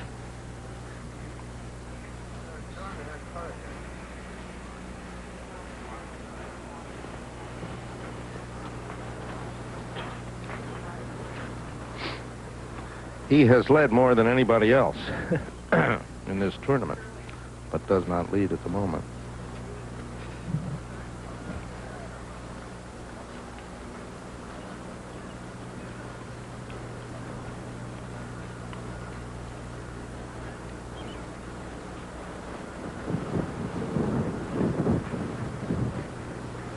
Pulled it. Yeah. Hold it. That's what I was talking about, his speed today. Its stroke has not been as smooth as it was the first 3 days. If you knock a ball that far by the hole from there, it's pretty hot when it goes by the hole. None of these are gimmies either. No, they're not. You just don't want to have to make every putt, you know. You'll eventually miss one if you do.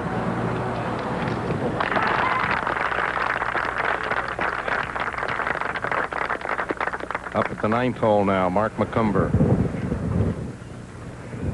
For birdie.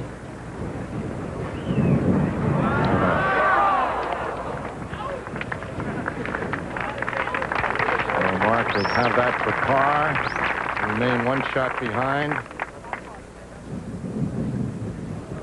33 on the front 9.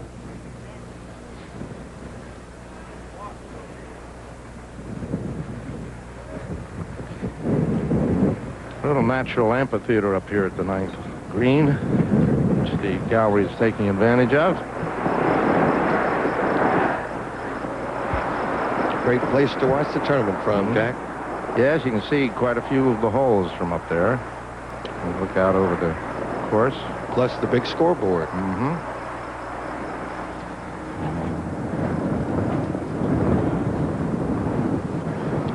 There's Mark's score. He was looking at the scoreboard. Yes, indeed. See just where we are here. Yeah. In case you wonder if they're playing, they do want to know. Most of them absolutely want to know what's going on. There it is.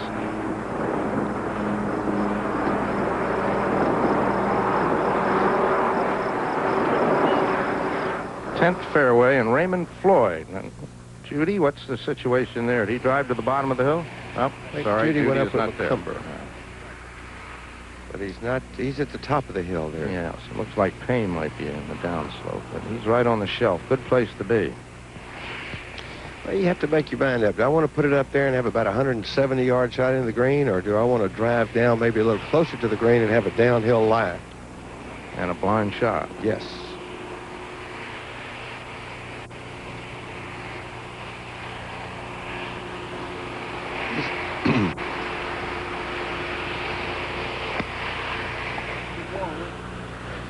McCumber got his par at 9. Oh, and what a lovely shot by Raymond Floyd here at 10. Woo! That couldn't have missed the hole by very much. 9th fairway, and Trevino. Jack, Lee Trevino has driven the ball into a divot hole here in the 9th. It's not sitting down a lot, but it's just enough that on a shot like this much uphill, that it's going to bother him a little bit. I think he can get it on the green, but I don't think he can do as much with it as he'd like. That looks like it went out to the right, Ed. Yeah. Well, it's a little to the right if it gets short. I think definitely the lie hurt him there. Let go of it. Let go of the club. Sometimes when you hit it out of a hole like that, Jack, it just knocks your hand off the club. Lanny Watkins now up to 16th, par 5. This is for birdie. It would put him just one shot off the lead. And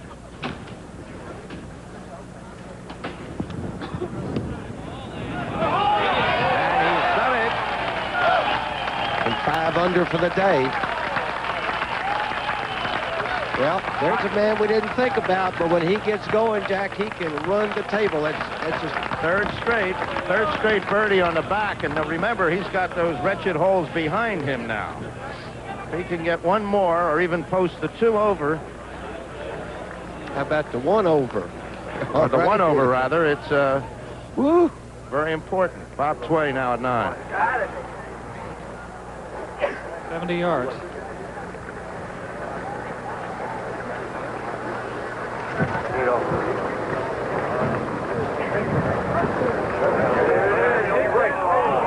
Wow, great shot.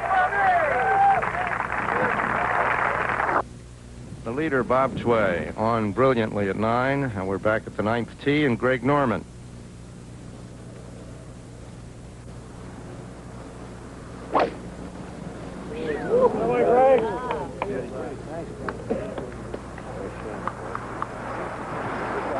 That one's almost up the hill, Jack. Yes, isn't it, though, Bob? What a tremendous drive. About 20 yards past where Bob Tway's ball was. Now Hal Sutton.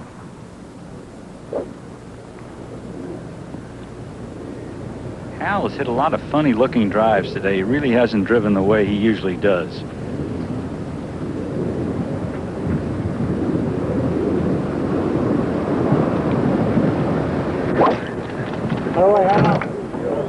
looks a little better. That's perfect. Right up near Norman's ball. 7 people at 1 over, 1 shot off the lead. And Lanny Watkins, the hot man at the moment. 3 straight birds as he heads to the 17th tee. 5 under for the day. So that's the situation here as we get near the closing 9 of this U.S. Open, and we'll return in a moment. Well, there's the way they stand. 8 men within a single stroke of each other. There are 11 within 2 strokes in the U.S. Open Golf Championship. If you've just joined us, I think the most overall significant thing that's happened so far today is that Greg Norman no longer controls the fate of all the other players in this championship.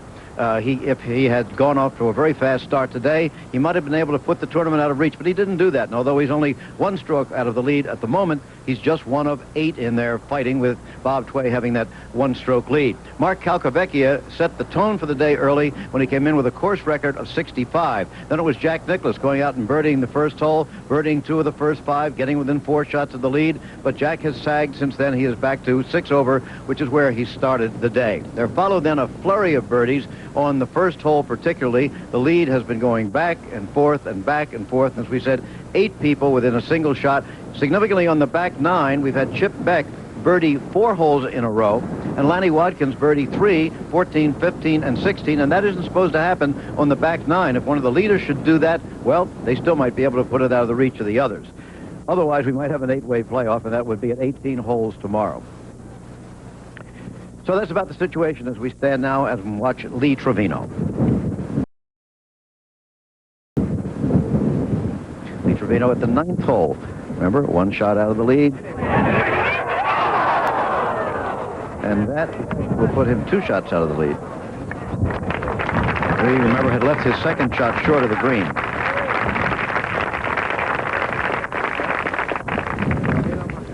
Okay, and as Trevino lines up this bogey putt, let's go over to Peter. Thanks, Jim. Yes, and it's a very exciting afternoon indeed, isn't it? And how well Bob Tway is playing. He played a good second, but was putting back down the hill. And he slipped past a fair distance. Now he has this to stay in the lead.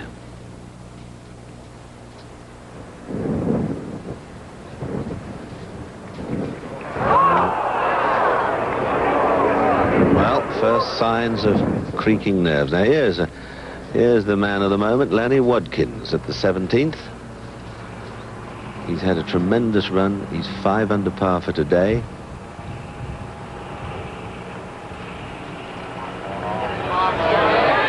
Surely not. Oh, what a good effort. What a good effort. Well, I think if he gets his 4 at the final hole, no worse than a 4, that'll set a pretty good target. A very good target, in fact. The lead is still in the clubhouse. Mark Calcavecchia, as Jim was saying, with a score of 287, made, of course, with a course-breaking score of 65.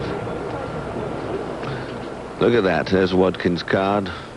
1 birdie going out, guys. 2 at the second. Those 2s certainly smarten your score up very quickly. 10, 11. You see those 2 dangerous holes he got through there with a par and a birdie 2, and then 3 birdies in a row. 14, 15, 16. What a good run there. Now out to the final group, the 9th fairway, and Greg Norman, joint leader. 7 of them now at 1 under par. Shot of 150 yards, Peter. 7 iron. And the wind's freshening, as seems to be blowing even harder, Bob, at the moment. Yes, it is. That shot may be a little long. Yes, back of the green, and leaves him a very fast chip back. The ball just above the hole there you saw was Hal Sutton's 2nd shot, so Hal with a very good chance of a birdie. Great crowd here today, as you can see, and there's the scoreboard. And well, I suppose someone's going to break away over the last 9 holes, but at the moment, my word, they're all packed and waiting. a bunch. And these other players by no means out of it. Here's Chip Beck for a birdie.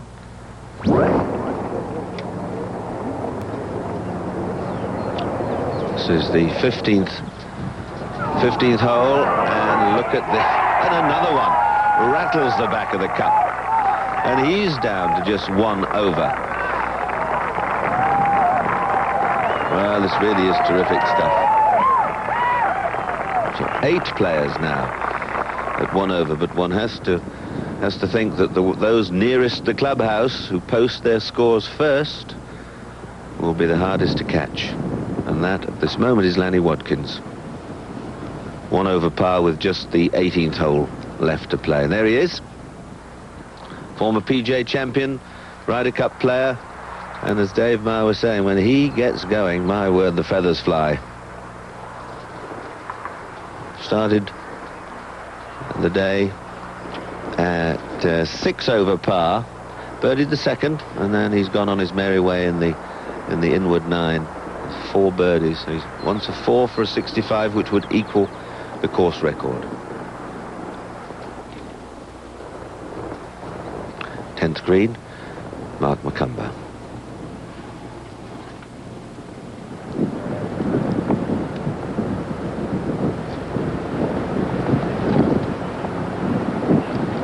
Out in 33. And safely on the green at the 10th.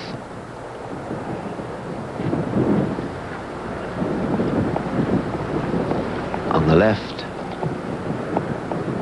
Greg Norman from the back of the 9th green, and he'll be well pleased to get down in 2 from there. Very quick down that hill. So McCumber for a birdie on the right. Greg Norman playing his third, viewing his third on the 9th on the left. McCumber for the lead.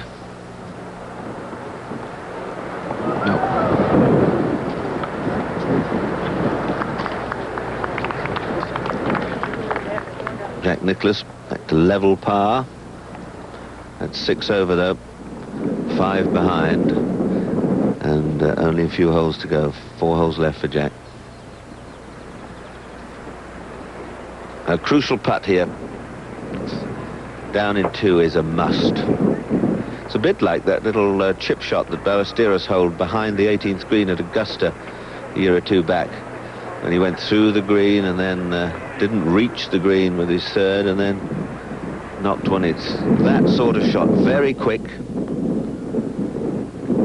Wind gusting. Doesn't touch that one. Gives it a lot of swing. Too much swing. Look at it go.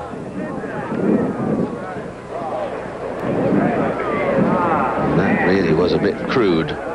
He misread that and left himself a lot of work to do.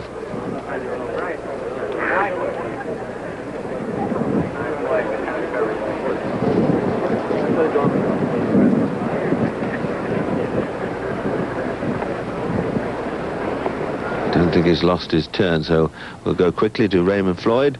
This for a birdie.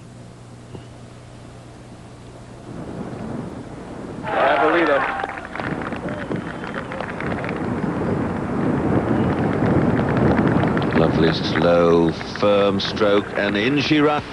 Raymond. So another one at 1 over par. The list is almost endless. And Greg Norman. I don't think he lost his turn at the 9th. He's got to putt before Hal Sutton's putts for a 3. So we could see a dramatic swing here.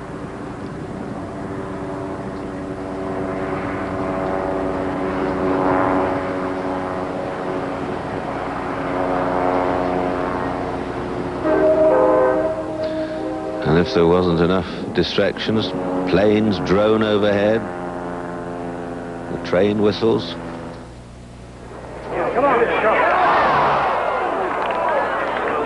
And Greg Norman, after a super tee shot, just hit the second shot too hard, took 3 from the edge, drops a stroke, tries to remain calm. 18th, Lanny Watkins. what he wouldn't give for a 3 here.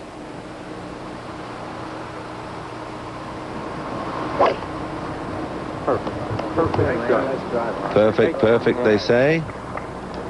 And perfect it is.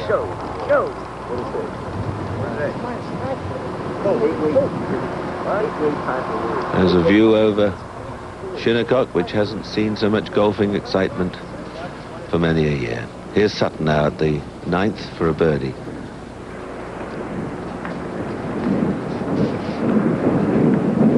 Payne Stewart has moved to even par, so he leads at the moment. Can Sutton join him? I think he can. Yes, he can. Sutton with a 3 then. Greg Norman takes 5 at the 9th. 2-shot swing there. And Sutton and Payne Stewart, who are the young lions, lead the way, but there's still a few holes left yet. This was Payne Stewart at the 11th. This was recorded. This is where he first of all got into the lead, to be followed, as you saw just then, by Al Sutton. Back there. Go on back there. Go on. Look at that beautiful tee shot. And he just tapped that in. Tapped it in for a 2, which took him to leader. Tom is now co-leader. Here's his tee shot at the 12th. 472-yard long par 4. And, well, no, as he let that go way over it. It's over where those people are all scampering under those trees and bushes. That could be disaster. He's just working out what he should have done. Now he's over there. It doesn't look as if he's reached the bushes, but he's well off course. He's got to come over the corner there, down the dip, and up to this 12th green. So, we're into the last 9 holes, and our 2 leaders, Sutton and Stewart. The 2 S's lead the way.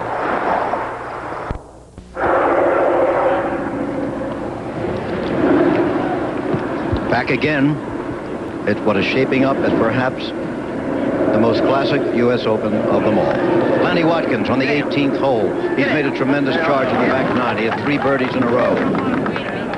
Now he's gone long. You hear him say, get down. It's over the back of the green, but it doesn't look like a bad lad. He's got a lot of green there that, you know, much better on the left side today. They're missing the green to the right. 4 here would be very important because players will be looking at 281, and there's still a lot of golf to be played before one of these guys comes out of here a winner. I've just been checking the record book, seeing Hal Sutton equal for the lead right now. No non-father on this Father's Day has won the Open since Ed Fergal in 1954. Greg Norman on the 10th tee.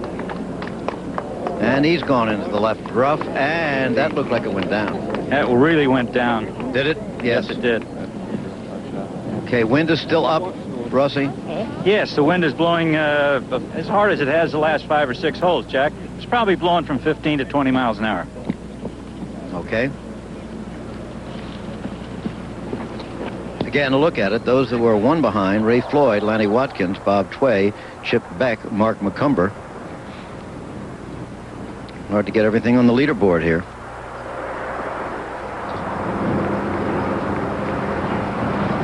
That's Tway on the 10th hole. His 3rd shot on the par 4. Tway and Trevino. Trevino 2 shots out of the lead now, so we haven't noticed him for a while. He's 2 shots out, as are Norman and Ben Crenshaw. Payne Stewart here, of course, tied for the lead. He's on the 12th hole. Looks like he's outside the ropes at 12, too. Yeah. Pull back, is it? They shoot across Tuckahoe Road here, normally a regular highway. 472 Not a busy one. yards, and it's he blocks it out to the right. He may, I'm sure he's over where the gallery has been walking, and depending on whether he got a good lie or not, he'll have a clean shot at this. It may not be quite as tough as, well, I know it wouldn't be quite as tough as if he missed it on the left side of those bunkers where the deeper rough is.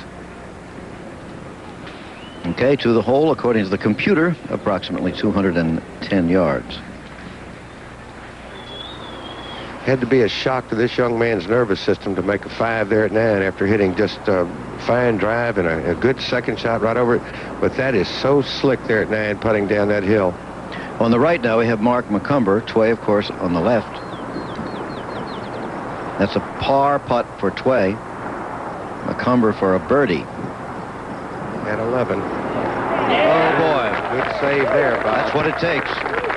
That's what it takes. He stays within a stroke of the lead. From off the green, McCumber leaving in the flag stick and getting it nice and close on 11.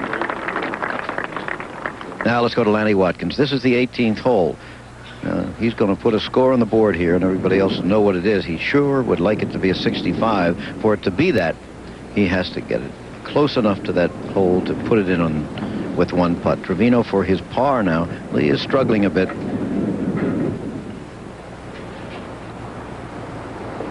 Lee on the 10th hole. Looking good, yeah. Good putt there for Trevino. Okay. Now back to Watkins there. You talk about his 5 under for the day and everything. It's, 281 is what he's got to shoot. Mm-hmm. All right, and that looks well played there. Oh, ball. Okay, he's giving himself a chance. That is a super shot. Because he knows. And again, he is one with all the shots, like a Trevino. Yeah. And funny enough, he comes to Houston and takes lessons from Dick Harmon, a friend of mine. He, even as good as he is, takes lessons. Look at the easily recognizable figure of Payne Stewart, even from the rear, with the golf cap and the blonde hair. Of course, is wearing the +4s. Now, here's Norman from that deep rough on the 10th to the left of the fairway. He just hardly got it in the air at all. It's bounding through the rough. It did get back in the fairway, which is a big break. It got down to the bottom of the hill. Yeah. He had a terrible lie, though. He just had no chance whatsoever. What, he about half topped that, didn't he? Well, I just don't think he got down to it.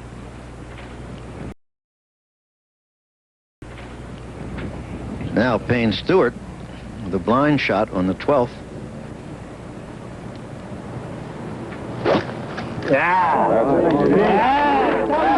Stewart tied for the lead with Hal Sutton. Oh, what a shot. What a shot. Yeah, that's about a 10. on a scale of same. Now Sutton, the other co-leader here. On the 10th fairway. Very high in the air, going a little left of the hole, but a good-looking shot. Right in the middle of the green. Yep. Sutton in good shape. Greg Norman, his playing partner today, not in good shape, lying too well out on the fairway. Now Watkins with the par he needs for 65, which would equal the course record set earlier today by a young man from West Palm Beach, Florida, named Mark Calcavecchia. But more important is for 281, and that score has won a lot of opens. Mm-hmm.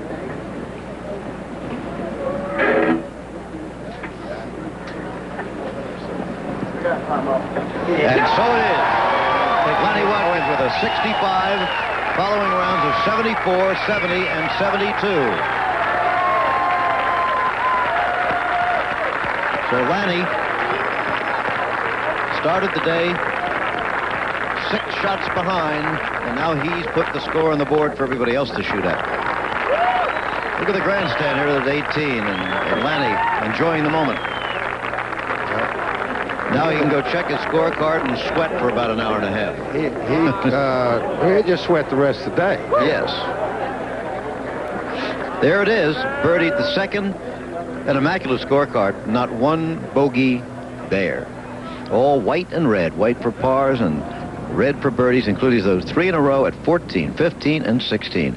Chip Beck, who birdied 5 out of 6 holes, 10 through 15. Here he is on 16. So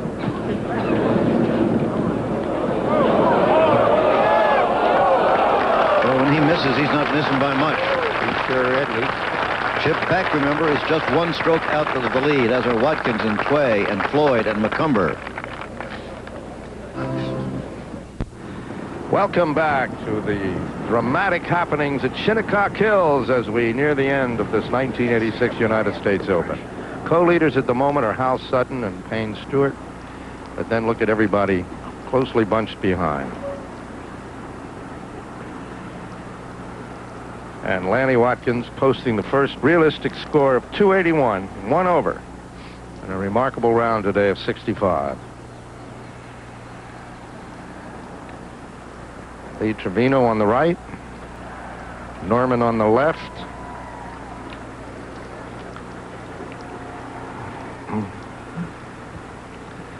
And Norman having all kinds of difficulty here. A bogey at 9, and now he lies 4 already here at 10.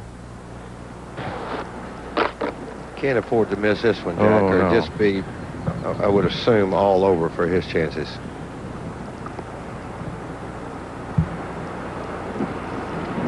Oh, Trevino just misses, and Norman does what he has to do. Woo!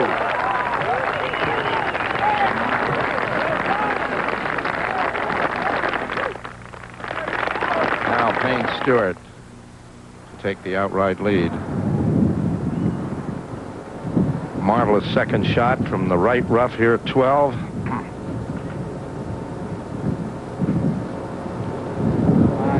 Yes, sir. He leads alone for the moment. 1 under. The leader finally in red figures. Puts him 4 under for the day. Now, Bob Tway for a birdie.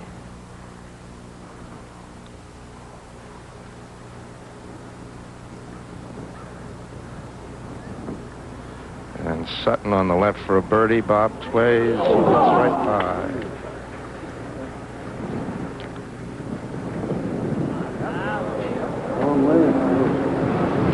And at the 10th green, Hal Sutton's evades the hole.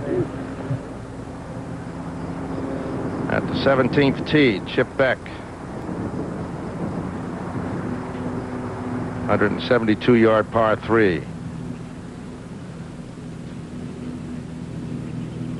2 shots off the lead. Nice shot. Watch out.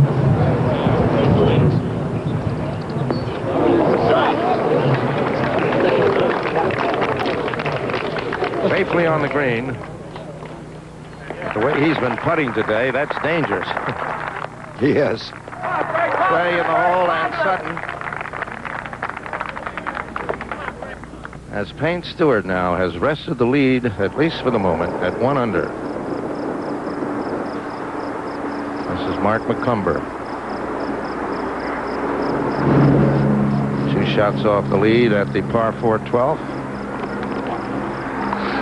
Jack, he hit the longest drive here I have seen all week. Mark McCumber did. Yes. My goodness. Downwind there today, isn't it? I think he may have had no more than an 8-iron to the green. Is that right? That's terrific. And, of course, his adrenaline is going, too.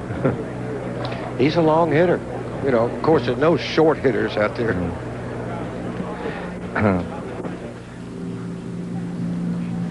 13th tee, one of the best holes on Shinnecock. Payne Stewart, the leader, going off with an iron.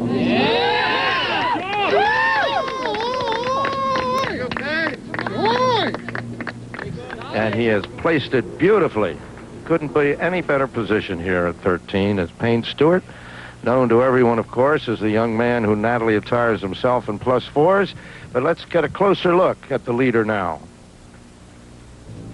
The name Payne Stewart sounds like an Ivy League quarterback or an investment firm. Actually, Payne is a 29-year-old touring golf pro who has played the game from Augusta to Royal St. George's to Kuala Lumpur. He's been around. The first time he went to the press tent, he was turned away. They thought he was a caddy, and caddies weren't allowed. That's not the case anymore. The first professional golf tournament I ever played in was a Pro-Am just about 60 miles away from Springfield, Missouri. I won it, and I made like $1,250, and I thought, boy, this is a life. You know, $1,250. I called up all my friends and said, I'll be home in an hour. It's a big party. It's Sunday night, you know. We're going to go out and get crazy. It was, I thought, boy, this is easy. you know. And then I went to the tour school and made it through the regionals.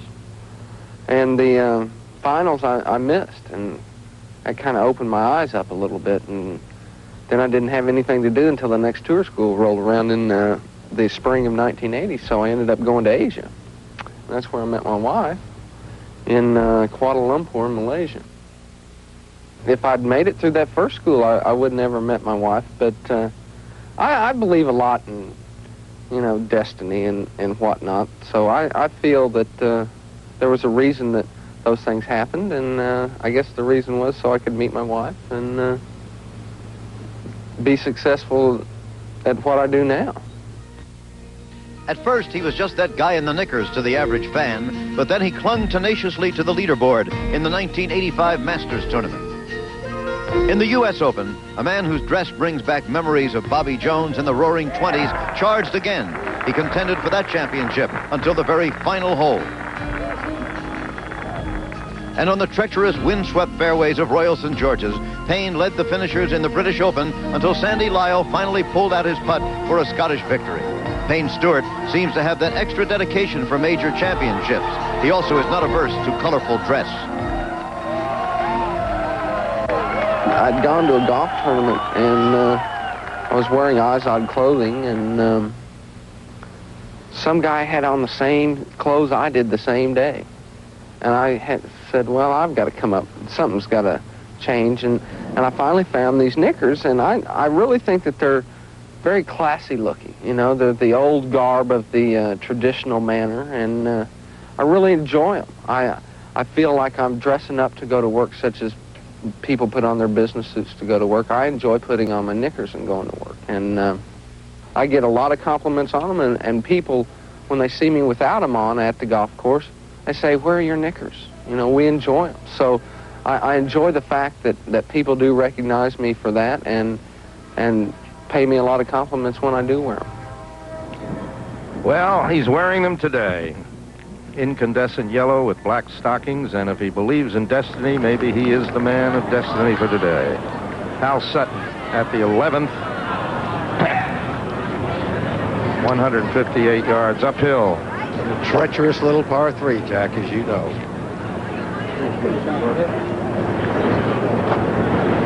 Oh, he was going right at it, wasn't he? Another club, though. Yep. That's deceiving. One of the deceiving features of 11. You're shooting uphill. It always requires a little more club than you think.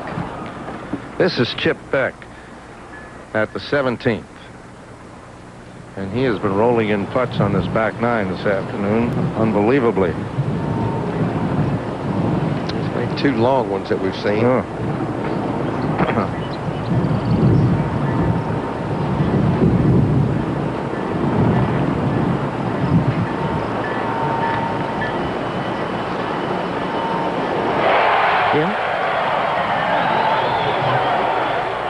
Did he hit it? No. Right on line, though. My goodness, he's had 5 birds on the back 9. And that in itself is astounding.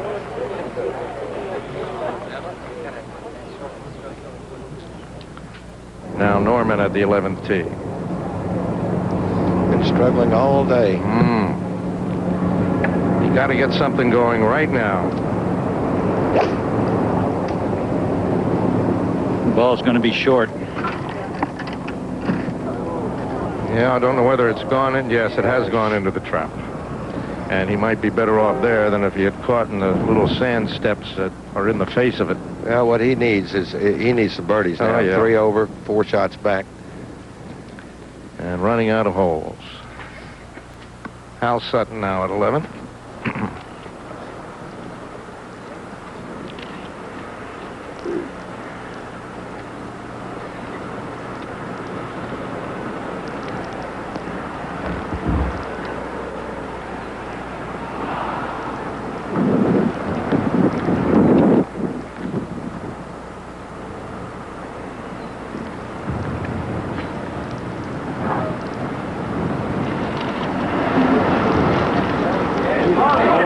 Looky here. Oh, just a little harder. Just a little up that hill, Jack.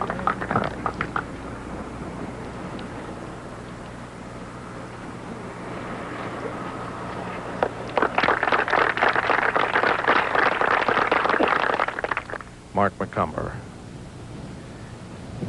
It's just off the green here at 12, using the putter. Did he hit it? Did he hit it? Did he hit it? Yes! So.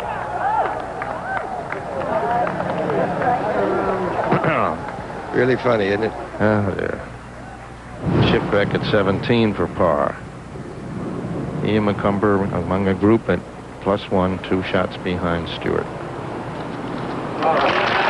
Safely in. The leader at the 13th.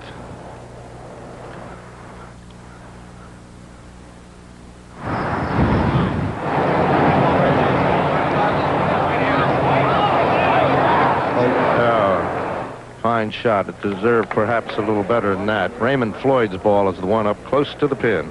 And Raymond, of course, is just +1, too. Let's take a look at his second shot at 13. Let's don't count Raymond out. No, sir.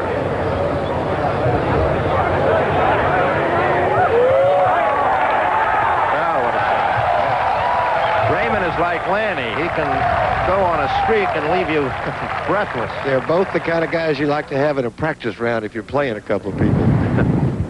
Trevino.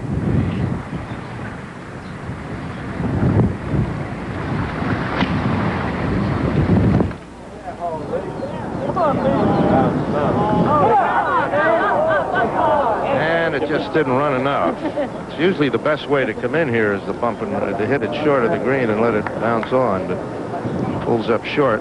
Jack, you just saw Bob Tway's ball bounce about 30 feet by the hole. Oh, really? Confusing, huh? All right, Payne Stewart leads this tournament at the moment at 1 under par.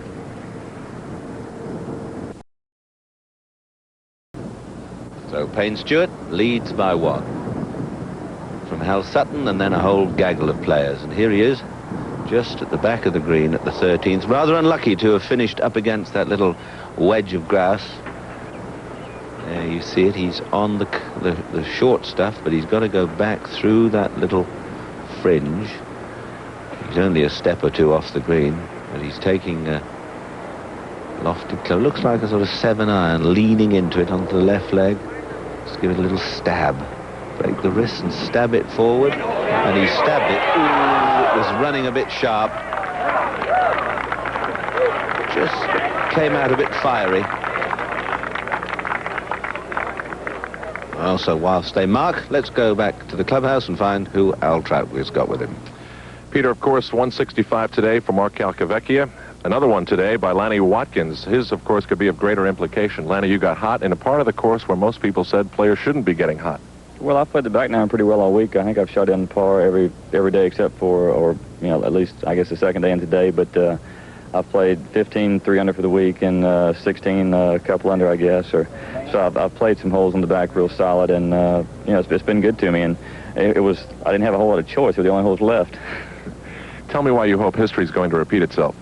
Well, I was just saying that when I won the PGA in '77, I think I won it from 6 back playing the last round. So, you know, I caught Gene Littler and beat him in a playoff. So, right now that would be, you know, nice for history to repeat itself in that way for me. But I just got to wait. Unfortunately, it's out of my hands right now. I've got to wait and see what the rest of these guys do. And a lot of good players out there. That, you know, there's so many good, solid players at the top of the board. They're not going to back off. I've just got to, you know, hope for a break. How will you spend the next hour and a half? Just watching on TV like everybody else. It's out of my hands. Okay, Peter, back to you. We'll keep watching. Thank you, Al. And Ray Floyd there you saw holding out for a birdie at the 13th, which puts him level with the card, just 1 behind Payne Stewart. And as Dave Marr was saying, you can never count Raymond Floyd out of the reckoning, one of the toughest competitors you'll find in a day's march. And now Payne Stewart with this putt. Well, it must be closer to 4 feet than 3. This to stay in the lead. And I think he'll be aiming this just left of centre. They really are very splendid shoes, aren't they? Very jazzy there. That very high wrist position. Just left of centre. Oh, he's overdone it. That was a tweaky one. A bit short and sharp and quick. A little nervy. So now, 3 players. If he can get this, let's have a look at it again. You see how there's a definite little knock to the left. He had to keep it inside the hole. There was a little swing there, but not as much as that. Now he's got to be careful on this one.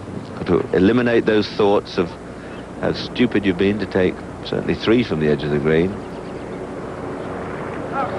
That was a little cruel there. Played a good second that just finished in an awkward spot. Chip that was just a bit too fast, and a stroke gone. So the 18th fairway now, and Chip Beck. He needs a 4 here to tie with Lanny Watkins, who's safely in the clubhouse after a record equaling 65 today. That's the target they're coming to, this 18th hole. 450 yards. Got to go across the corner, over the bunkers. 5 under par today. He wants a 4 to also equal the course record set today by Mark Calcavecchia. Oh, look at this. Oh, I say.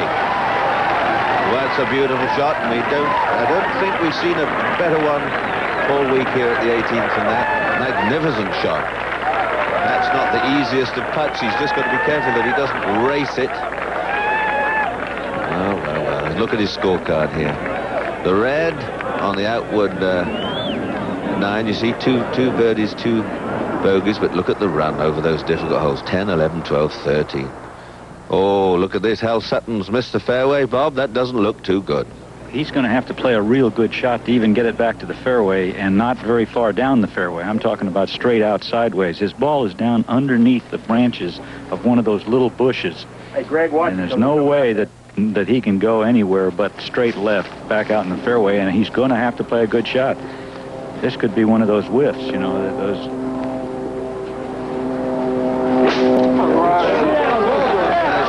Hit it too hard, all the way across the fairway, and that's what happens in one of those kind of shots. Where's he gone now? Across the other side? Across the other side of the fairway into the deep rough.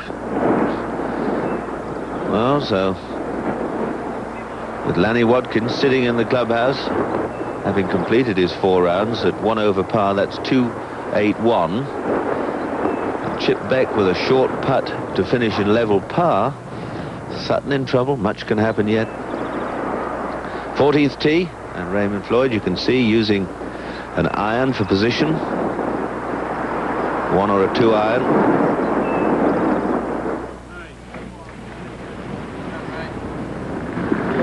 And that looks to be okay. Looks to be on the slope. One of the features here of Shinnecock, the rolling fairways. Really is a delightful corner. I had the privilege of going over to the National Club this morning and having a look at that beautiful course there by the water. Now Payne Stewart, who dropped a shot at the last hole, one of the 3 co-leaders now, Stewart, Sutton and Floyd. Nice easy swing. And there they are. So steady. Well, it's sitting up. You can see he's just off the fairway. Nice easy position here. Payne Stewart, good grip. So many of these players have good hands. You see the wide takeaway, head very still, legs just easily working. Right knee, that's a good kick-in position there with the right knee. And that straight high follow through. Very simple. Now Sutton, 3rd shot. 3rd shot at the 12th.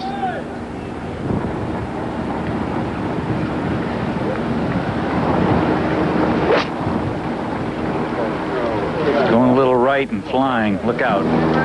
Hit very hard. Oh, what a break there. Look at this. What a break. It was flying right, Bob, and pitched in the rough and somehow got some spin on it. And he's got a putt for a par. Now Seve. Seve at the 18th. Putting up the hill for a birdie 3, and he's not got it. Seve's going to finish at 3 over par for today. That's 9 over for the championship. And another chance gone. Got away to a good start. Birdied the first hole and just consistently dropped strokes throughout the day. A few birdies, 2 birdies only. 5 bogeys. So Seve finishes 2-8-9. Now, all goes still around the 18th. Lanny Watkins in the clubhouse at 1 over par. Chip Beck has this putt you'll see in a moment for a birdie 3. If he gets it, he will finish the 4 rounds at 280, which is par. And one has to say this might be the winning putt. This to set a new course record. We've seen it broken today, first of all by Mark Calcavecchia with 65, and a superb round, also 65, under more pressure from Lanny Watkins. Now this putt for a 64, and to be the leader in the clubhouse on 280.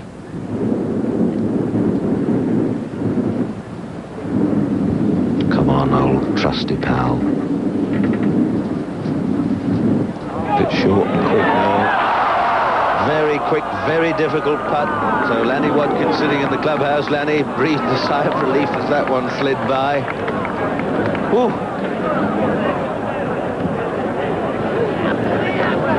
He's left himself a testy one back again. That wasn't an easy putt though, but you could see the tension there, not used to being in this position.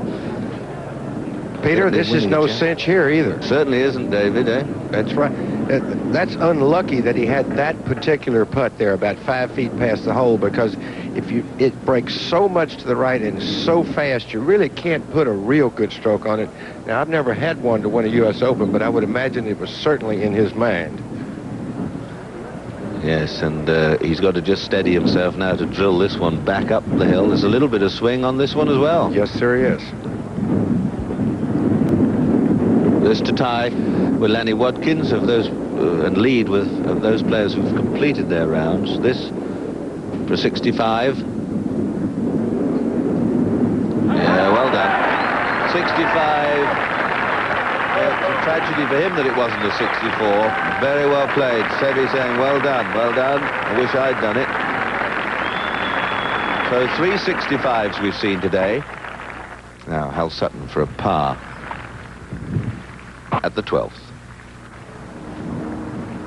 This will go in the record books if this goes in.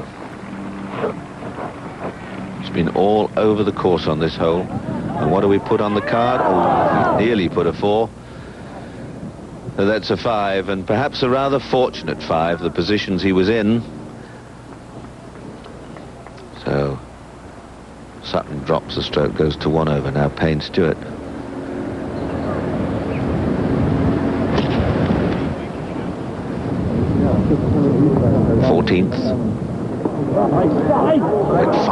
Bit fiery, coming out of the rough, over and down the bank. Doesn't look to be lying too badly. It's a struggle from there. Now Raymond Floyd playing with Payne Stewart. Here was his second shot, 14th, joint leader.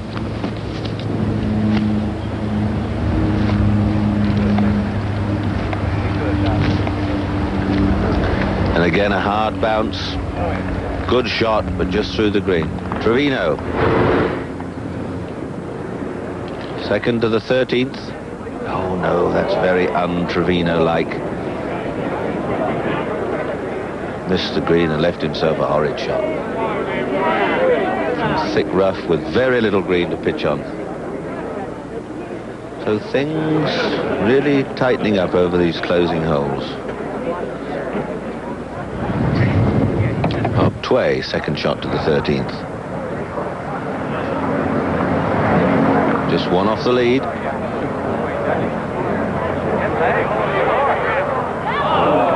He's in trouble too.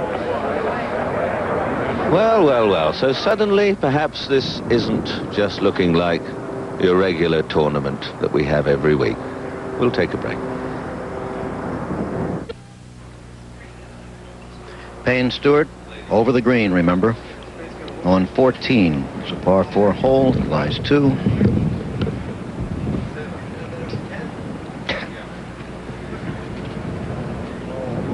speed. Good shot. Well, leaked off to the right a bit. Now, Dave, it seems to be becoming a case of where have all the birdies gone? On the last 9 of the U.S. Open, that almost always happens. We saw spectacular play earlier today. And those who were well back and didn't have the huge galleries have charged. Chip Beck and Lenny Watkins. But now, it's the pressure cooker of Shinnecock. Just gets a little harder. You know where you are, and people will say, well, this is just another tournament, and they try to make themselves believe that so they can stay calm. It's whistling in the graveyard. You see some swings that look so pretty earlier in the week become a little bit unglued. Wheels start flying. Do the hands actually tremble, maybe just a little bit? Yeah, you just sometimes can't do what you want to do.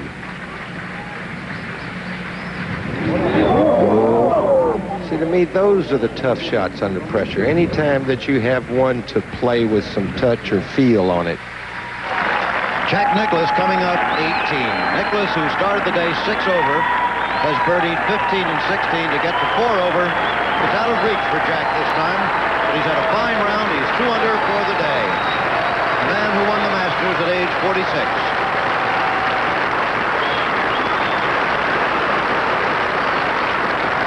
Pointing towards the stands. I don't know what the problem is there.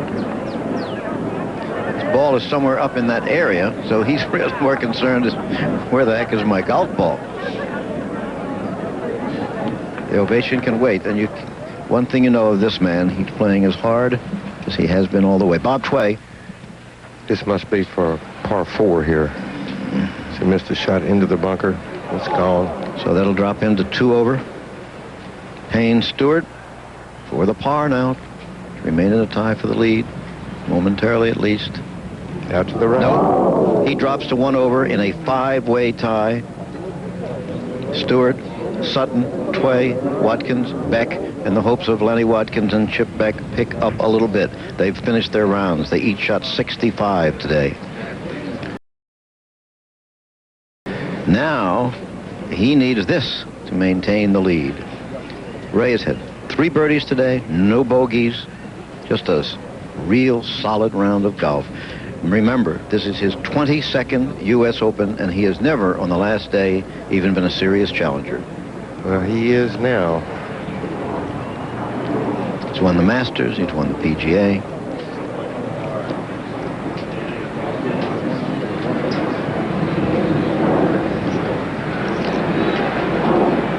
We've said many times before, Raymond putts with a very long putter. He stands up upright quite a bit. Lets his arms just swing through. Of course, he's a good putter and has been a long time. Tar Heel from the University of North Carolina, quite a while ago. Ray Floyd still leads. Should he hold it, he will be the oldest winner in the history of the U.S. Open. In the springtime of the senior citizen in sport, we will return. Well, I hate to use the word luck, but I had basically played a very luckless round of golf today. I'd hit a lot of good putts. I'd hit a lot of good shots. I'd driven the ball well. When I missed a fairway, I was unplayable. I barely missed a couple fairways and was having to come out with wedges. And that's very aggravating. And the shot that I hold the wedge out of the bunker, I had just barely driven it off the fairway. I was not but 120 yards from the flag, and I couldn't even, I elected to try to put the ball in the bunker. That's how bad a lie I had. So, you know, it's disturbing. And when I held a bunker shot, I just felt that, damn it, I've overcome it. You know, I'll show you. And that was the emotion. You know, had things been going with good luck, I'd have been smiles and happy, but I'd been fighting it because I hadn't had any luck at all. Ray Floyd talking about the kind of bad luck he had yesterday. It's not time to smile yet, but he has the lead in the U.S. Open Championship. But there are so many others. There are 4, 1 stroke behind him. There are 4 more, 2 strokes behind him. These are out of reach now. Tom Watson has not been playing too well today. As you see, he's at 8 over. Fuzzy Zeller, another former champion. Craig Stadler, former Masters champion. Scott Verplank in his first professional tournament. Now, let's go back to Floyd, the leader, and Payne Stewart. what's really great about this, Raymond Litt going in the last round at Westchester last week. Now the 15th hole, a dogleg right. Judy Rankin, one of the best women players of all time, has been following them for quite a while now, and it's quite a show, isn't it, Judy? Well, it really is, and I just heard Raymond's interview from yesterday, and I had followed him yesterday and really felt that he should have been able to score 2 or 3 strokes better than he did. He really did play well yesterday and didn't put the right number on the board. Last Sunday, as you say, he was right there in the last round, but he shot 77. Very unlike Ray. Right. He's usually a very good leader. Yeah. When he gets out in front, he is very difficult to beat.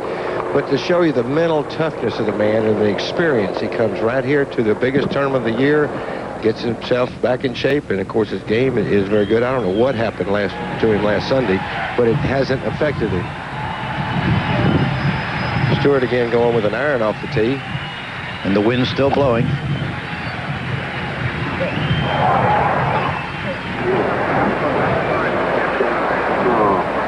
Okay. Can't tell whether that's just to the edge of the rough or on the fairway. I would guess the fairway. It's in the fairway, Jim, but it's very, very short. It's not even to the top of the hill. He's going to have an uphill lie, Judy? Yes, severely uphill. So what'll that do, Dave? Well, if you don't watch it, it'll keep your weight on your right side, and you'll hit a high pulled hook.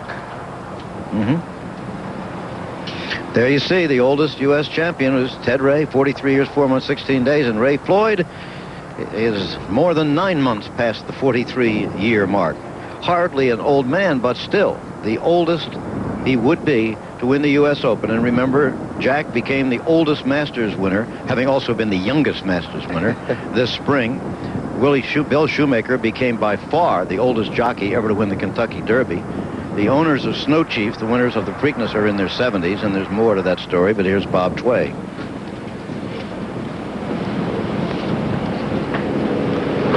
Tway on the 14th tee. The way he leaned there looks like it might be left of where he wants it. It is. Ooh. It's either just into the tall cut or on the edge, which could be worse, right? Yeah, this hole requires a shot. You're going downwind, and it kind of requires a little bounce and run in there, and we've seen a lot of guys go past the pin with that shot and over the green. Okay, there's the 13th hole, which was so much of a problem for Greg Norman yesterday. Now it's Hal Sutton with a birdie opportunity that would tie him for the lead with Ray Floyd.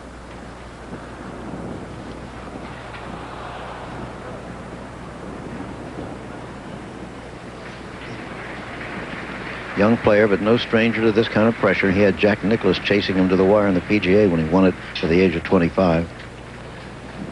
At Riviera, another fine course. No. Wasn't close. Now Jack Nicklaus on 18. This for a par. For a par. Played a great pitch from bare ground over to from the stands. And this for a round of 68. And there it is, 68 for Jack Nicklaus after earlier rounds of 77 in the first round, 72 on Friday, and 67 yesterday. A 68 today. He made a charge, but that first round and the rain and the wind was a little too much to catch the leaders. You think about those 3 double bogeys he made on that back nine the first day. Of course, he's had his share of success a little bit. I would say so. I know he's such a competitor, but 4-time Open champion. Here's a look at Jack's card. As you see, he started off fast, birdieing 2 of the first 5, but then he got a bogey on 7, was just 1 under at the end of the 9, and the 9 he needed more than that. Came back in 34, and a bogey on 10 didn't help him there, obviously. Now, Payne Stewart with this uphill lie. Looks like he has to wait. Judy, how long a shot is that, would you say? Well, it's 160, 170 yards. I mean, most players are hitting wedges into this hole. What about the wind there? Is it? The wind is left to right. Maybe quartering and helping him some. I think he changed his mind on the club, too, didn't he, Judy? Mm-hmm. Yeah. Yeah, they're not waiting on the group ahead of him. I think he just couldn't make a decision. Well, he needs to regroup a little bit. He just made a bogey, and Don't want to play too fast. Play your own rhythm. Has to hurry. Bunker, I believe. Yes. Judy? Yes. That's what happens with an uphill lie, too. You don't get the full value of the club. You've got to go for one more club because it's going to hit the ball higher, not the true distance you may hit it. Now, Mark McCumber, who is still only one shot out of the lead, putting for a birdie. There's 2 shots out of the lead at this point, and then knock this in, as you watch from videotape, to get again within 1 shot of the lead. Now Floyd. Raymond's about 130 yards. I would think hitting a pitching wedge.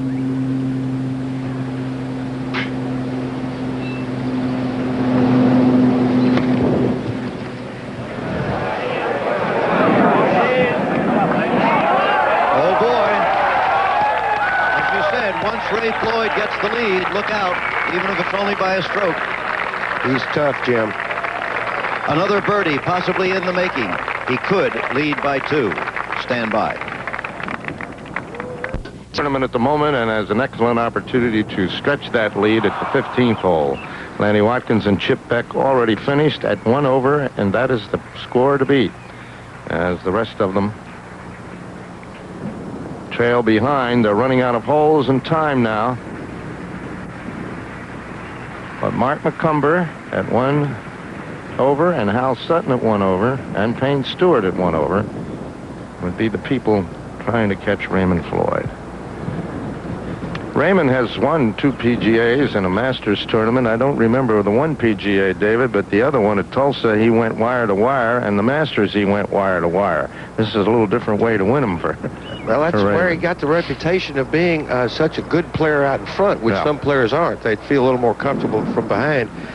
But he's got that look in his eyes now, I think. Yes, he does. And this, funny, in that little piece we just did with him, he talked about 15 sort of being a turning point for him yesterday when he made that bunker shot.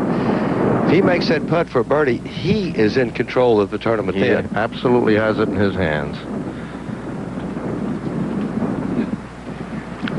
Payne Stewart, just 1 shot away, held the lead for a while.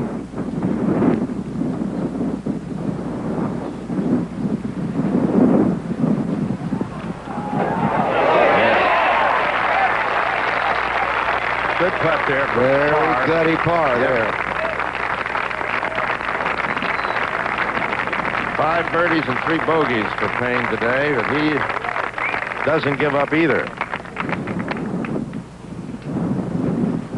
There are the principles. And now here is the man. That's the putt he has for a birdie to go 1 under. Hold it out of that sand trap yesterday, and after deliberately putting his second shot in the sand trap. Well, that was the best he could do, he said. So he tried to go for the easy shot.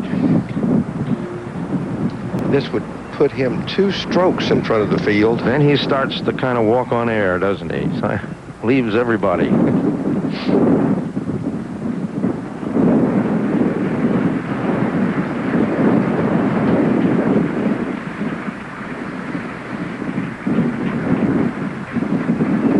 Got the same kind of putt he had the last hole.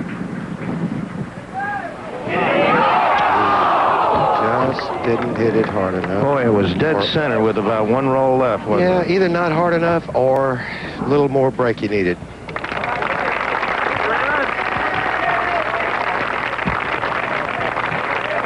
Well, they'll move to the par 5 16th, which will be in the wind today.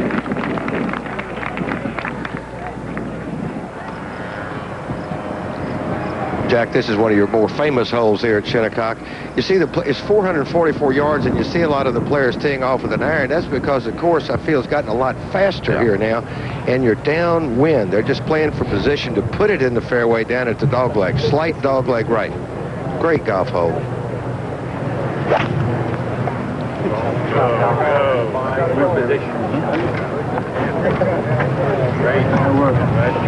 And Sutton would be perfect there.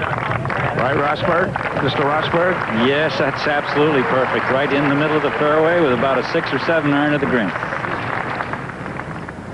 There it is from the other side. You see, it goes downhill from the tee, and then it gets more narrow and goes uphill to a green no bigger than the top of your head, David. Jack, I love to see holes like that. You know, a bulldozer has never been near that hole. That architect saw that, and God gave it to him, and he didn't mess with it. 15th fairway, Mark McCumber, also one of the chasers. And playing very well. Oh, my, he's had a great week, hasn't he? He's... Oh... Not too lucky there. No. So he's not sure that it went over. That's the thing about the wind. You know, one shot it'll help carry, and the next one it may knock down. Then you may get one that acts like you think it should. 15 is probably the hardest green on the course in terms of surface. Hard surface, yes. All right, the 16th, 544 yards of rolling fairway to an elevated green. It'll be into the wind today. Marvelously trapped. Raymond teed that ball very low. Listen, he may not even be going with a driver here. Can't tell from here. There. Or if it is, he teed it very low just because he's going into the wind.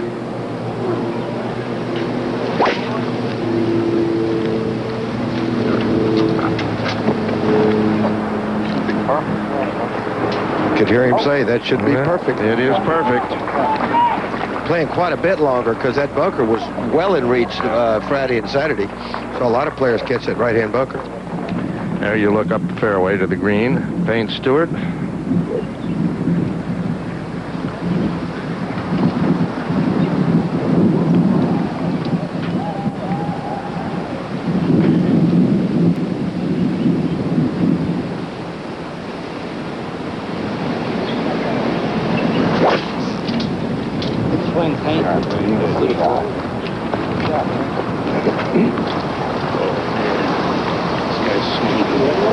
Excellent position also.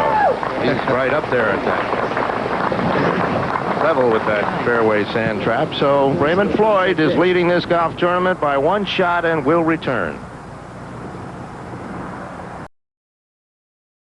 So what excitement now building up over these final few holes. Here's Ray Floyd, the new leader, all by himself, albeit only by one stroke. Second shot. Par 5 this hole, 544 yards. And I think Raymond just playing a game of chess down here. Played with the wood from the tee. Now he's bumped it up into the wide portion there of the fairway. Again, position A. The flag is on the front of the green. Not easy to pitch it close. That's how it is. And just look how those bunkers are all laid about left and right. And Raymond's up some 70 or 80 yards or whatever from the flag in 2. Payne Stewart is going to hit his second with an iron. Judy's there. Wind's right in their face, Peter. It's a different hole than it was this morning. And what are they going to be left with for their third shots, Judy? I would say Raymond has a shot of maybe 115 or 20 yards. But he has perfect angle. He's on the right side of the fairway. The best angle he could have to the pin. Well, he's playing beautiful golf, and of course he had a putt on the last hole, the 15th, in fact, to go even further ahead. Lanny Watkins, the figures on the right, 18 denotes the fact that Lanny Watkins has finished his round, as has Chip Beck. So both of them in the clubhouse at 1 over par, and the only person ahead of them at this moment is Raymond Floyd. Ben Crenshaw just 2 over. Jack Nicklaus finished with a 68, very well played round from Jack. Mark Calcavecchia 65. 365s today. Here's the 14th and Hal Sutton, the last group out on the course.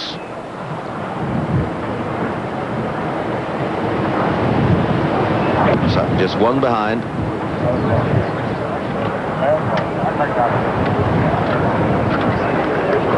Oh yes, good one.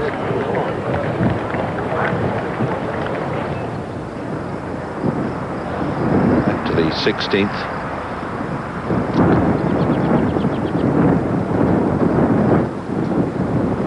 So Raymond Floyd strides up, leading this field. I wonder how many times more he's got to have a go at it. I haven't thought yet. I don't have too many more of these left where I'll I will have a chance to win, but it's certainly a truism. I think I probably only have maybe 2 or 3 more that I'll be competitive in, so I best get on with it now, I guess. And getting on with it, he is very well, although, as I say, many of you might have seen he had a putt of no more than 6-7 feet at the last hole, which he missed, but he's still ahead. Here's Sutton for a birdie at the 14th.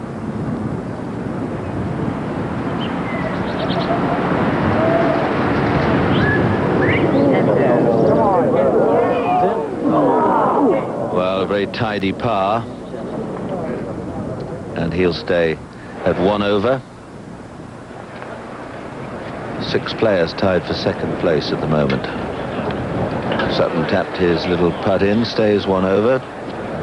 And now Ray Floyd's third shot. Par 5, 16th.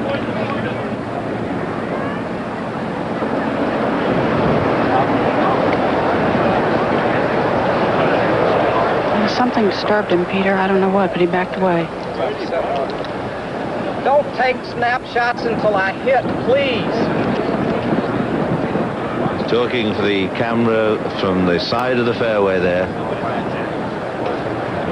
Clicking away. I hasten to say, not our cameraman. They have been bludgeoned into behaving well. There they are, there they are.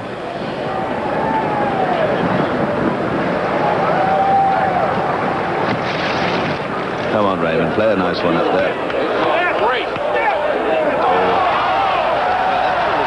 A little beauty.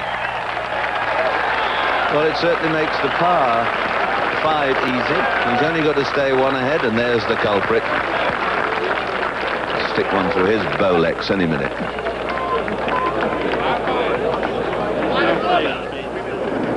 Now, Payne Stewart.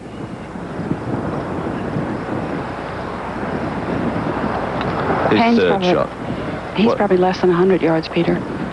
Judy, it must be very exciting out there, eh? Are you enjoying it? I'm really enjoying it. I've known Raymond for a lot of years and have always enjoyed watching him play. And I'd like to see him bring it home. And you got a front row seat as well? Yes, sir. And there's Payne Stewart's ball just off the green. Just not firm enough. It's just a bit of a struggle for him at the moment. Another look at Raymond's pitch after settling down after being distracted by the camera clicking. Raymond's got his own very individual style. Lots of movement, not for the purist, not in the Bobby Jones fashion, but the results are very Bobby Jonesy. Lovely pitch. And as you can see, that for a birdie 4. And behind them, high up on the hill, Halsa. The fairway goes down and turns away to the right.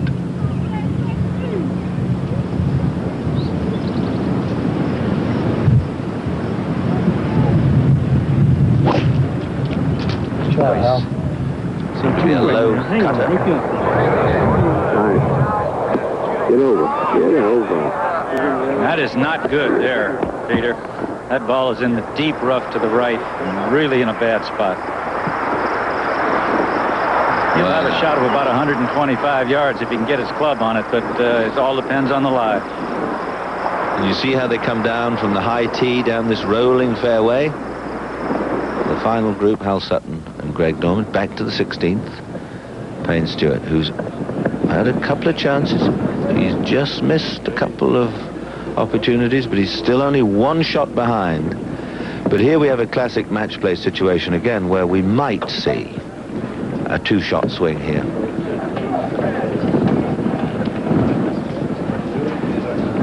Payne Stewart playing his 4th shot, a little shot from just off the green. I think he'll chip it. I don't think he'll take a little, make whatever club he takes into a straight-faced one, just to push it forward to the hole. These players have the ability to make wedges into 1-irons from this sort of position. Bob Tway on the left at the 15th, long putt for a birdie. This would time for the lead. Tway on the left if he gets it.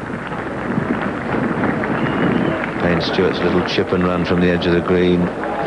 Tway's putt running well. And both of them with still a bit to do.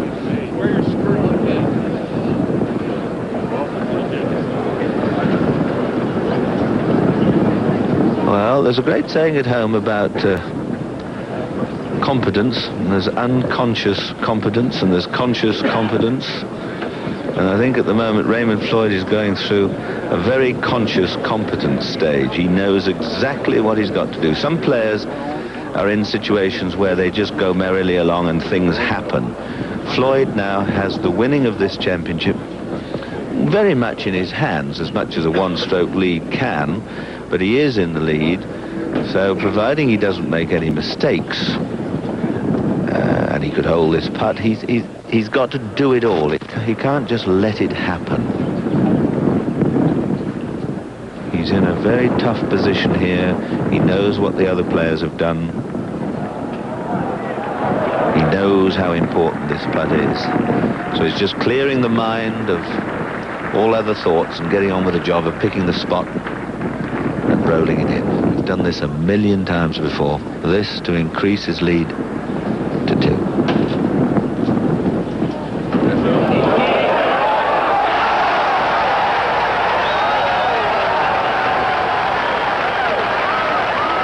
Too shabby for the old boy. He won't be drawing his old age pension or getting free bus rides, but as Jim was saying, if he does survive and become the victor, he'll be the oldest one since Harry Varden. My word, fancy taking a record from Harry Varden. Now Sutton after that push tee shot at the 15th. Very difficult shot out of the long grass. Wind coming from left to right and behind. He's going to have to get up. Oh, stuck in the bunker, Bob. Yes, he didn't have much of a chance, really. He just had the kind of a shot that he could not get up in the air. Crenshaw at the 18th. Third shot. He must chip this in. He's 2 over. And he's played a little beauty. Very well played indeed. Crenshaw, who's not been in the best of health over the last 12 months or so, but he's had a very good championship, and let's hope he can finish it off by holding this putt for his 4 at the last. Now, another look at Raymond's putt here. This, when everyone looks back, I wonder if we'll say, well, that's what sealed it. Just a little touch down the hill. It was beginning to sneak away, but it disappeared, and that was the most important thing. And Floyd goes to 1 under, the only person under par. So although we've had 10 or 11 scores under par today, the fears that people had that Shinnecock would have been taken to pieces has not happened. Now Payne Stewart had this for his par. Oh, I say.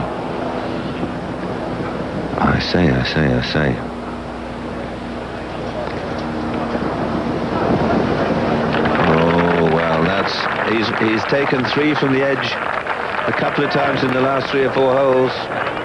So how he will be ruining those little mistakes. My, oh my. Now Raymond, 2 holes to go for this difficult par 3, 172 yards. But the position he's in now, if he could only find the middle of the green, he'll be happy.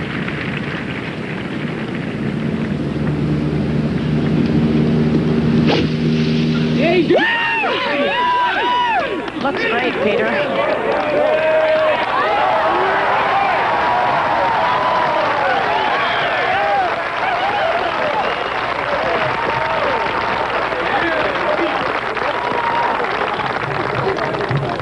I think they liked that one, Judy. I can tell you they liked it. They liked it so much I can barely hear you.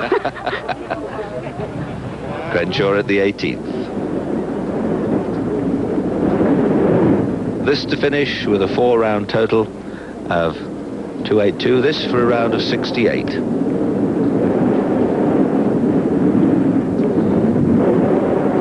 Come on, Ben. You've holed many a one this length. Finished with a nice 68.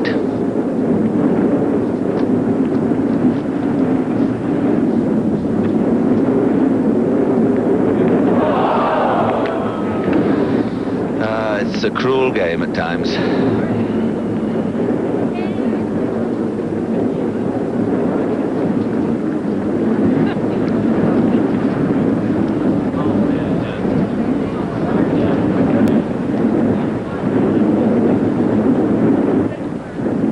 .69 for Crenshaw. 283. They once more the opportunity of an open victory. Escapes Ben.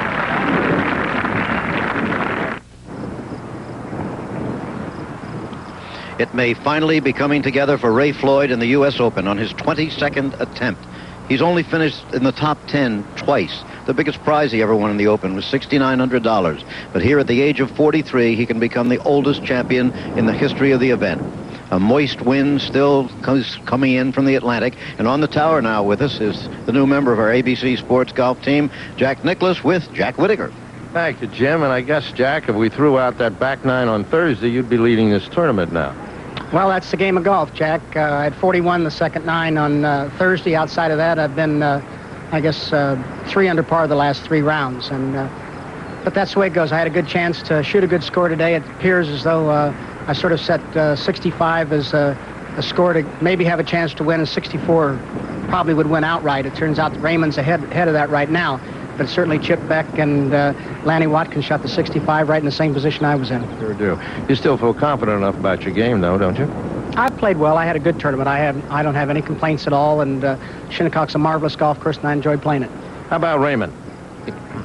Well, I think Raymond is, this is a great thing for Raymond to be in that position, and to be able to come back at his age. And really, Raymond has not had his best year, but Raymond's a good player. He's always played well in the major tournaments, but this is the first time really in the Open that he's really had a chance to win, and looks like he's taken charge.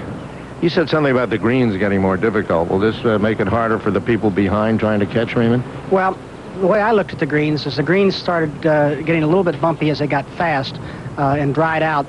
It was good for the birdie putts, but as guys were trying to save their pars, it made it tougher.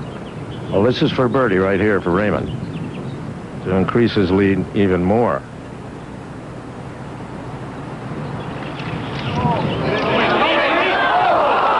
Just 5. Well, all right, Jack. Congratulations on a good tournament, and we'll be talking with you later.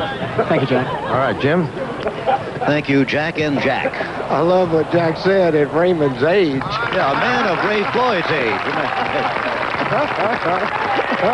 I remember when Raymond used to call him Mr. Nichols. I still do. A lot of us should. So they move to the final hole. Kind of a good welcome for a new station we have on the network, by the way. WCHS in Charleston, Huntington, West Virginia. Welcome aboard. But there it is by 2. Ray Floyd leads. A par here on 18, and somebody's going to have to do something amazing to catch him. Here's Mark McCumber. McCumber just 2 shots back, but this is his 4th shot on the par 5. Oh, what a terrible shot. Everybody's going south, Jim, and it looks as though, there's still some players out there playing. It's not that Raymond has a 2-stroke lead in a way, because he is not the last man out on the golf course. Right. So, you know he's going to try to make a 4, obviously. I mean, you want to try to put the ball in the fairway, and here's a man with a world of experience. He's won major golf championships before, played all over the world, and really, I know, make a lot of people happy Raymond Floyd won this tournament. Now back from the green to the tee. By the way, when I said what a terrible shot McCumber, I meant what a terrible shot he had to play. Yes. It was almost impossible. I knew what you meant. Okay, back to the tee. Ray Floyd asking somebody to get out of his vision. No moment to let anything extraneous bother you. Well, the thing that bothers you sometimes on a golf course may be the single person standing there. If it's a crowd, everything blends in. Mm-hmm.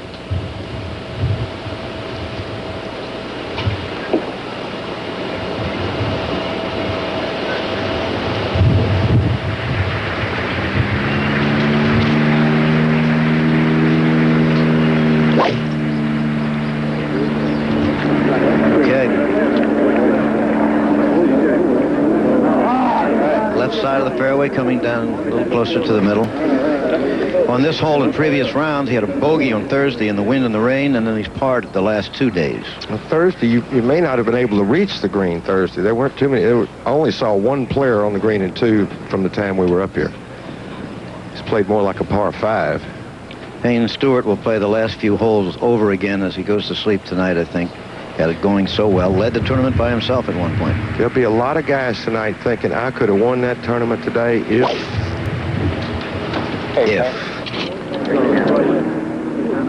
Get left.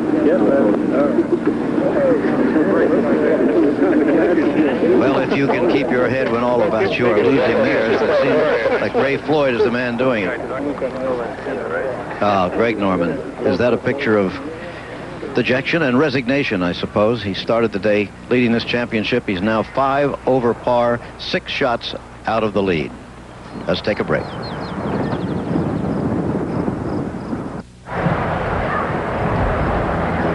Bob Tway at the 16th. 2 shots behind Raymond.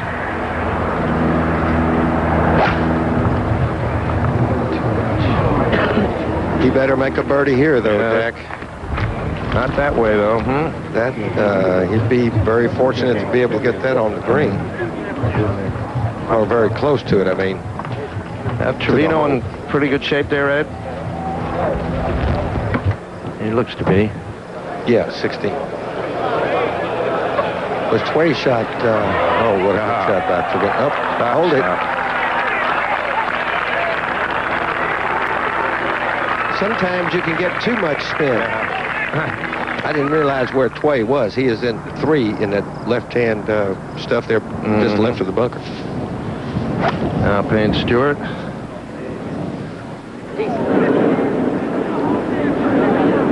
Boy, so many people have been up in there, haven't they, today? That has caught. That wind has got to be stronger coming behind them than they feel there, Jack, because they know the yardage. It's not a question of how far it is or misclubbing in that sense. But if you swing the ball right to left, and as you know, sometimes the wind will help you to keep the ball in the air maybe more than you want it. You get a lot more out of the club. Well, Raymond just put this one on the green. Yes. Dave, I have to tell you, Maria Floyd is out here obviously trying to root him in. She is? And she told me earlier today that Raymond said he had played this tournament more conservatively than he'd ever played a U.S. Open before. He thinks his nature is an aggressive player, and maybe that's why he hadn't done well in the past.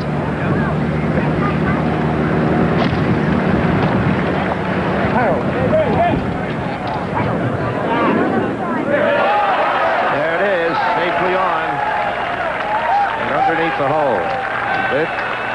That's moving back away there a little bit. We'll watch Tway here. This is a tough little shot there. That's the second one like that he's had today. He had one at 7 when he had the lead and didn't get it on the green. He caught 2 very, very tough shots. And that's what happens in the Open so often when you get in position. Mean little things happen to you, and you get lies that you've never seen before. And those 2 were very expensive for Bob Tway. But all this counts up in your experience, Jack, so that next time you get in this position, you may be able to hold it a little more like this man has. Raymond Floyd walking up 18. Frank Hannigan just reminded me that it was Raymond who played with Ken Venturi in '64 at Congressional. And Raymond was crying walking up that fairway. But he's not crying today. Maybe Ken is. Or Raymond. Right.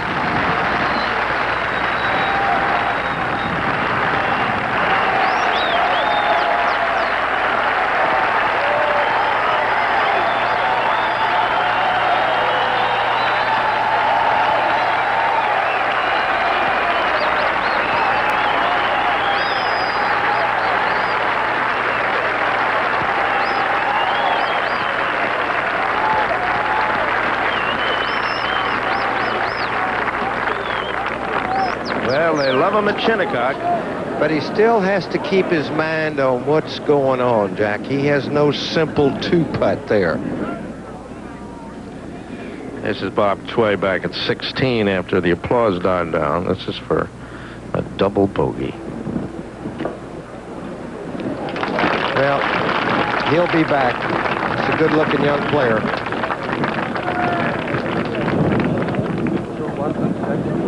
Marvelous round of even par 70 on the opening day here in wretched weather conditions. And now Payne Stewart at the home hole. He overshot the green here.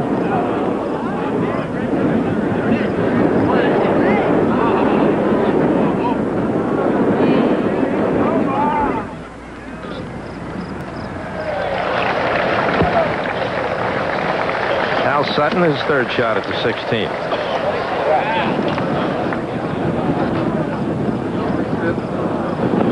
Oh, and off into the rim. Payne Stewart.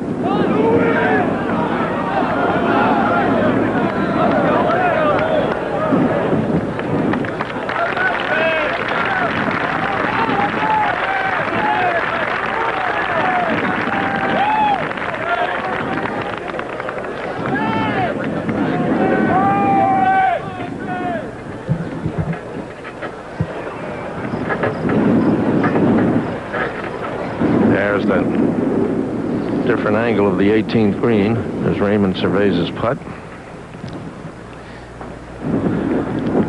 Jack, the first time I saw Raymond was in 1963, and I was asked by Joe Wolf, who worked for one of the sporting goods companies, about this new young player on tour named Raymond Floyd. And I said, well, I don't really know him. I haven't seen him play or anything. And he, as a matter of fact, had not made a cut on the winter tour. Well, that Sunday, I finished second to Raymond Floyd in the St. Petersburg Open. I got a good look at him. That's really a good look, I isn't sure it? knew who he was. Like Sam Snead said about him, he said he tees it up and aims for the moon. This has got to be, if he could just win this tournament, Jack, it's the Open is just what that is. It's something you carry with you all your life, even though he's won 2 PGAs and a Masters. The Open, I would say, is the one that the players would most like to win, and certainly at this age and stage of Raymond's career, to win it, it's almost indescribable as to what it could mean to him. And he's a very emotional guy, too. That was a great cut. I think he'd rather win this than have the Cubs win the World Series.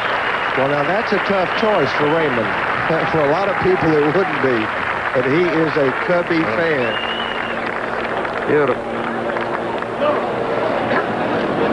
So now we'll sit and wait to see if anyone can perform a miracle. Well, there's no one left on the course within 3 shots of it. I mean, that's what they are, 3 shots. Closest ones are finished now. Chip Beck and Lanny Watkins in at 1 over. Payne here trying to stay 2 over with this.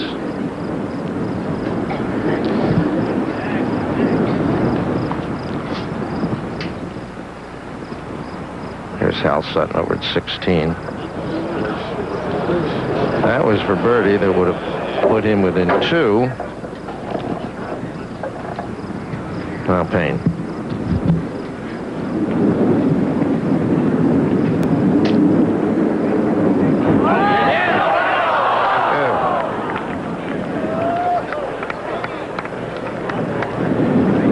Well, I thought he would go ahead and finish, but let's see, is he going to do that? Yeah.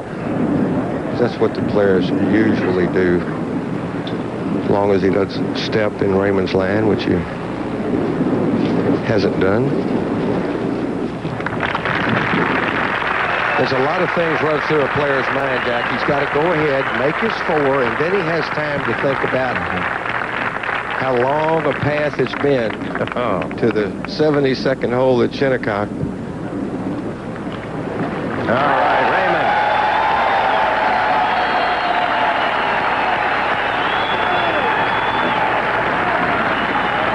'66. 279.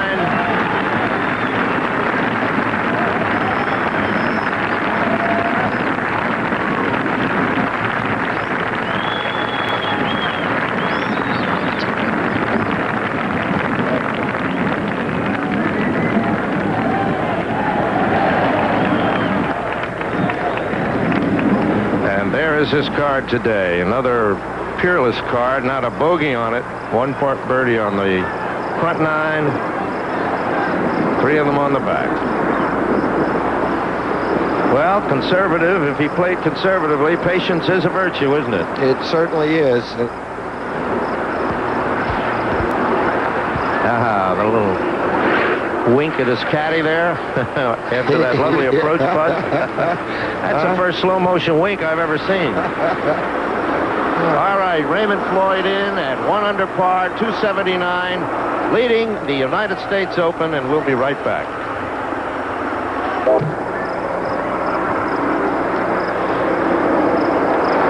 And there's the train puffing away in the distance, and like so many clubs, famous clubs in Britain, the railway line is not far away, because in those far-off days, the railway brought the players to the handsome old clubhouses, and you won't find anything much more handsome than the old clubhouse here, the first clubhouse, in fact, in Northern America.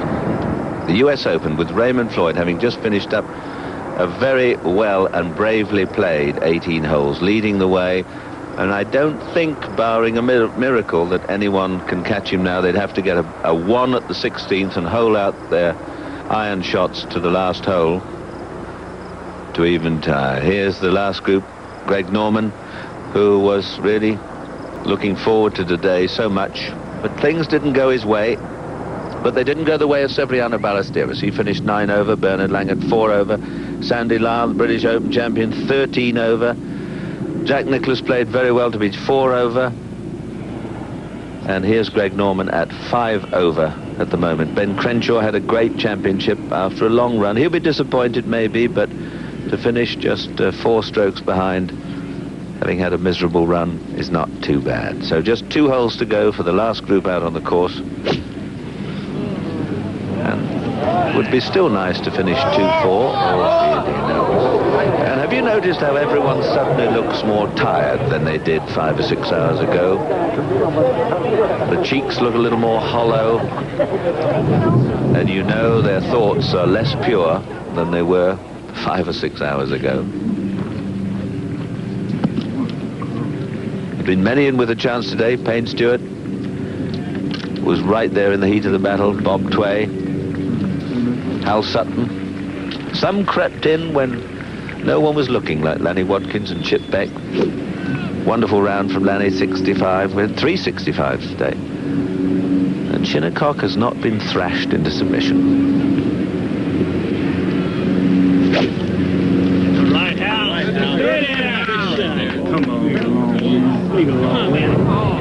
And that's nicely on the green, but as you can see, not threatening the hole. We'll go up to the 18th to Al Trafrig, who I'm sure is with a very happy Raymond Floyd.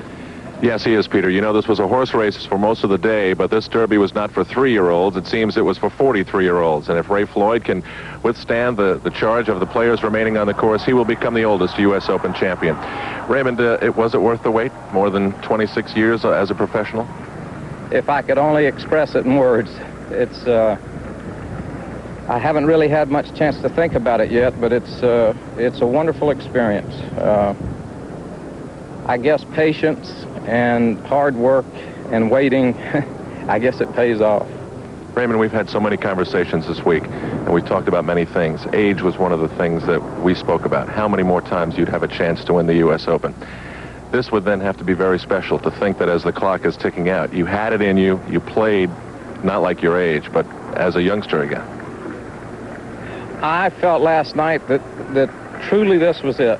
If, you know, I had put myself in a position, and if I couldn't handle it here, it was very likely that it wouldn't happen again. I had an awful lot of thoughts, emotional like I am now as well. You'd think I could handle this better after 25 years. But realistically, I just felt that today I had to do it. It was probably my last chance. Maybe not, but probably. And I'm just tickled to death. Were you aware of how confusing a day it was, how tight things were, all the players involved? Were you checking the scoreboard? Well, you can't help but check scoreboards. They're out there. They're very visible. and you can't help but look. I've told myself 100 times, don't worry about the scoreboard. Go play your game, use your game plan, do what you know you can do. Things will take care of themselves, and you can't not look at the board. You look up and there's a couple birdies, and if you're not careful, you'll go shooting at a flag that you know you shouldn't shoot at. Fortunately today, I never deviated. I played exactly the way I had intended. I hit, realistically, I think I hit 2 bad golf shots all day.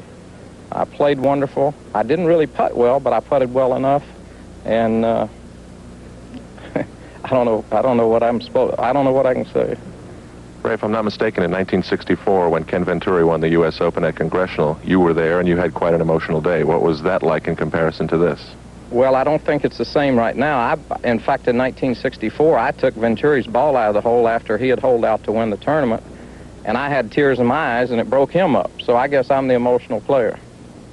What types of emotions are there now? There must be tremendous satisfaction. There must be tremendous relief. What else? What else is going through your mind?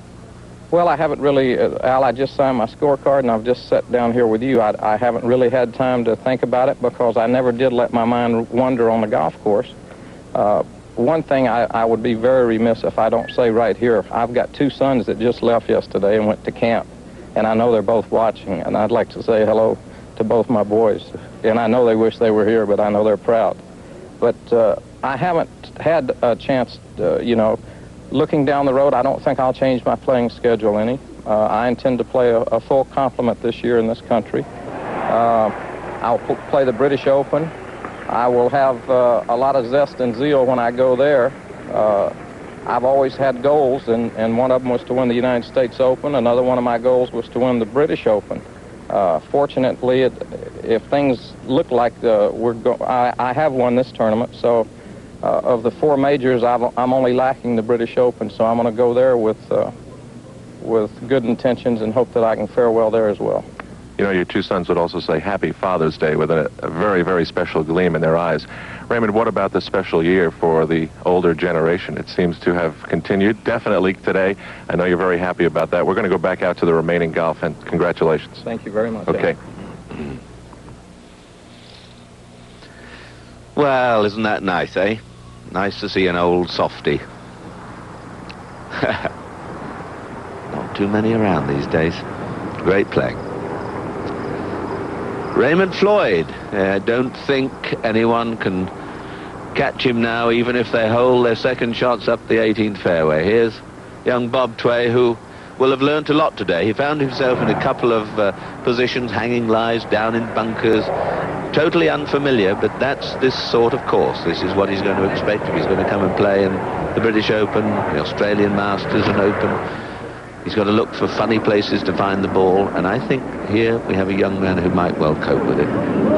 But like so many before, he's gone to the back of this final hole, leaving him a very awkward shot back. And the final seas here. And as the players make their way up, here is the alphabetical scores. Have a look at your old favourites. Seve Ballesteros, 9 over. Remember, par here is 280, so 9 over, 289. Ben Crenshaw, 283. T.C. Chen, who so nearly won last year, 17 over par, 297. Ray Floyd, the winner there. David Frost, the young South African. David Graham, a former champion, 288, level 4s. Applause, though, for Lee Trevino, another master of the game.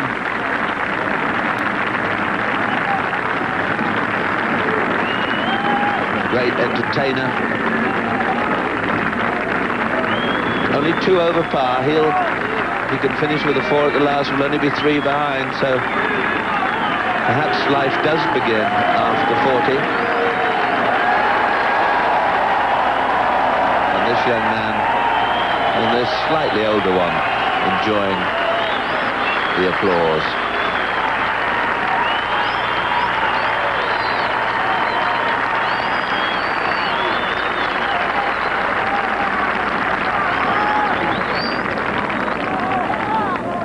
Continue with our scores.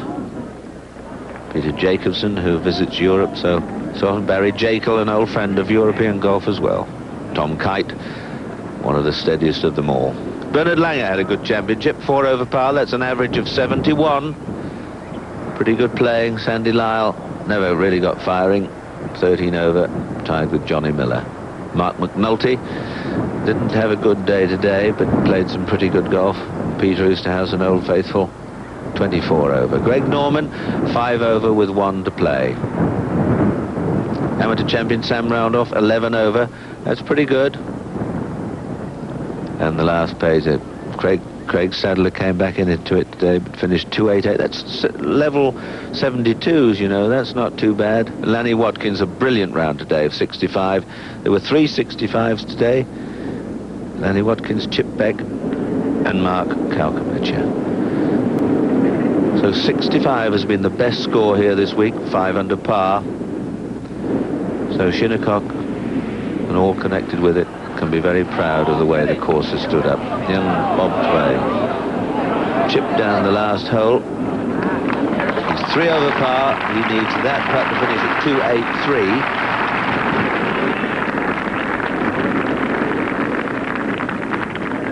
283. Well, we opened up with a foul day, and then we've had the second day was pretty nice, and then we've had 2 nice sunny days. But just look at that flag. It really is whipping across the green here. 25 miles an hour, certainly the wind. But all in all, I think the championship has been, apart from all the others, the championship has been a winner too. A very bold step to bring it here, way out on Long Island, to an old course. The old course has stood up well, and the players have nothing but praise for it. So Trevino, 3rd shot, final hole. Come on, let's finish with a saucy one.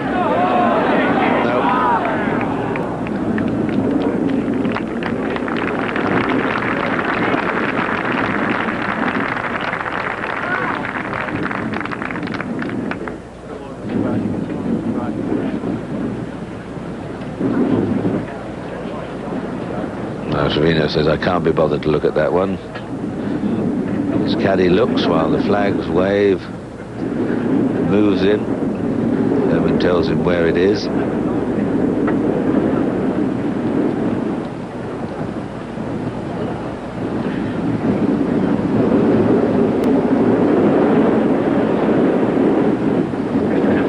Yeah, well done. Good way to finish.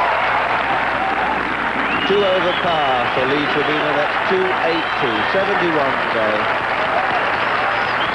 And that's pretty good playing, you know.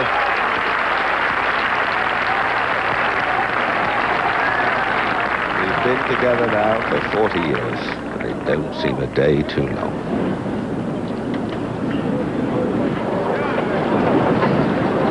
And Bob Tway. Herman has a look up at the scoreboard and thinks what might have been. Only 3 behind.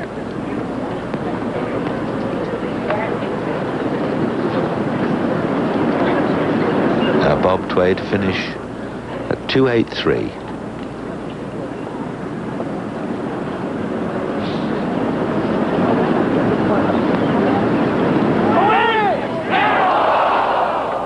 Well, it was a bold putt, just too bold.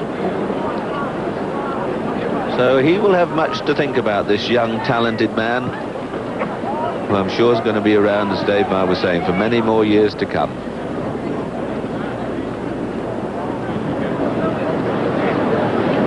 But he's going to finish, if he can hold this, at 4 over par. Equivalent to 4 71s, and that's not too bad at all. So just one more group left out on the course, and the champion will be Ray Floyd. But what a great week it's been. We'll take a break.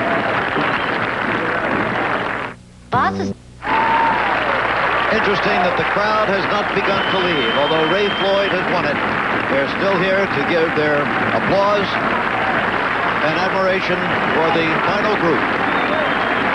Hal Sutton and Greg Norman, who led this tournament for so long a time.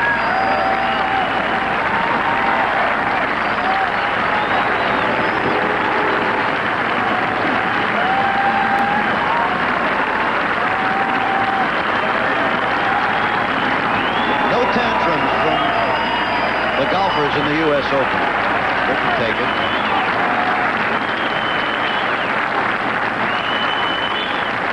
One of the great rounds of this tournament was Chip Beck with his 65. Earlier, Al Troutwig talked to him. Next hour is going to be excruciating, but it's something that you've been looking forward to for a long, long time. It has been much too long, and I think, like my caddy and I were thinking, Dave Woosley, we were thinking, you know, we were meant for this. We've been striving for this, and you hope that it comes, and it's nice to have a good day finally. It really makes us feel great. Okay. I know it's Father's Day, but it was Mom who taught Chip how to golf when he was 10 years old. Let's go back to golf. Okay, it was recorded just a little bit earlier. We've talked so much this spring about the elder statesman of the game coming on, Jack Nicklaus being the oldest winner of the Masters, Bill Shoemaker winning the Derby, the septuagenarian owners of Snow Chief who won the Preakness, Woody Stevens, the winning trainer in the Belmont at age 73. One more man should be mentioned, I think, too, who had his greatest satisfaction in sport in the last 2 weeks of his life. That was Jim Truman, an old schoolmate of Jack Nicklaus, by the way, who had the winning card in Indianapolis and who passed on a matter of days later. Now Ray Floyd, of course, has become the oldest winner of the Open. Al Sutton should have many more years ahead of him for his chance.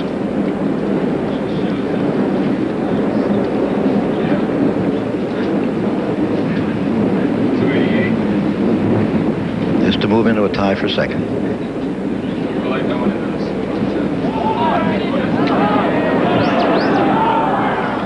And that will bring him in at 2 over par for the championship. Al Sutton started the day 1 over, so he'll have a round of 71 after earlier rounds of 75, 70, and 66 yesterday. A fine championship for Hal Sutton of Louisiana.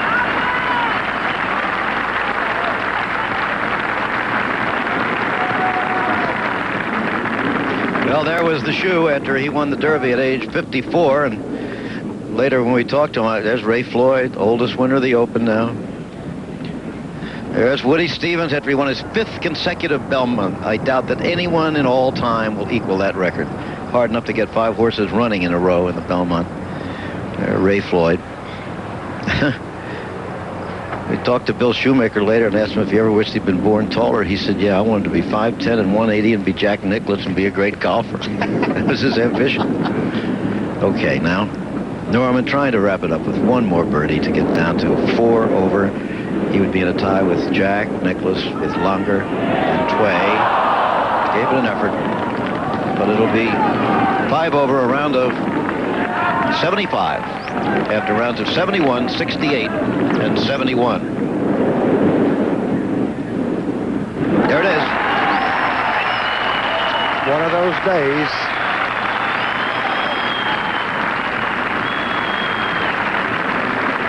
Okay, we've got to come back for a final wrap-up of one of the most exciting of all the U.S. Opens we've done.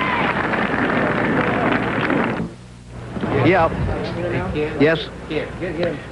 Okay, we're back again at Shinnecock Hills, and there's the final result of the 86 United States Open Golf Championship. Ray Floyd, the oldest winner at age 43 and almost 10 months. 2 strokes over Lanny Watkins and Chip Beck, both of whom shot 65 today. Jack Nicklaus had a fine round, not good enough quite. Finished at 4 over with Longer and Bob Tway. We're going to have a look at Ray Floyd's birdie putt on the 11th hole today. A sizable one, as you see.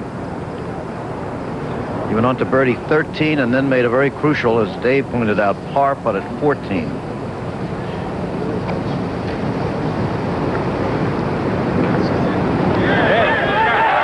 if you want to know what it means to win the U.S. Open, I hope you were with us when Ray Floyd was interviewed by Al Troutwig a little while ago. Now on 16. Another birdie try. This was the one to take the 2-stroke lead.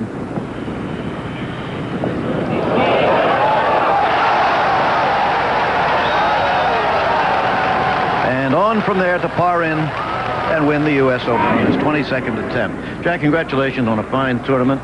Thank you, Jim, but I think congratulations obviously go to Ray Floyd. I think I've never seen Ray so emotional. Ray's been a good friend for a long time, and he's been there many times, but never in the U.S. Open, and I'm really happy for he and Maria. I think everybody is. I take it your life's ambition was never to be the winning jockey in the Derby. Never quite that size. Okay, great to have you with us this weekend, Jack. We're looking forward to the future. Thank you, Jim. Dave, final comment from you. Well, I just think Raymond and Maria tonight will have a moment of reflection about how long a path has been, how much that lady has meant to him. His career really took an upswing after he and Maria got married, and he's quite a different guy and quite a different player, and I tell you, I couldn't be happier if anybody else won. Raymond Floyd, congratulations. That's terrific. Where would you rank this one in the Opens you've seen? Well, it's one of the great ones. I think the most well, it's been a couple of emotional ones, but the man over here on my left, when he won in 1980, and I'm walking back to the trucks after the show, and they're yelling, "Jack is back, Jack is back." I had to stop, and I still get chills thinking about that, and I know he does a little bit too, or he wouldn't be human. I could see him getting chills at Augusta this year. Didn't we all? So, as we say, it's been certainly one of the finest that we've seen since we started doing the United States Open back in 1966. A final look at the old clubhouse at Shinnecock Hills.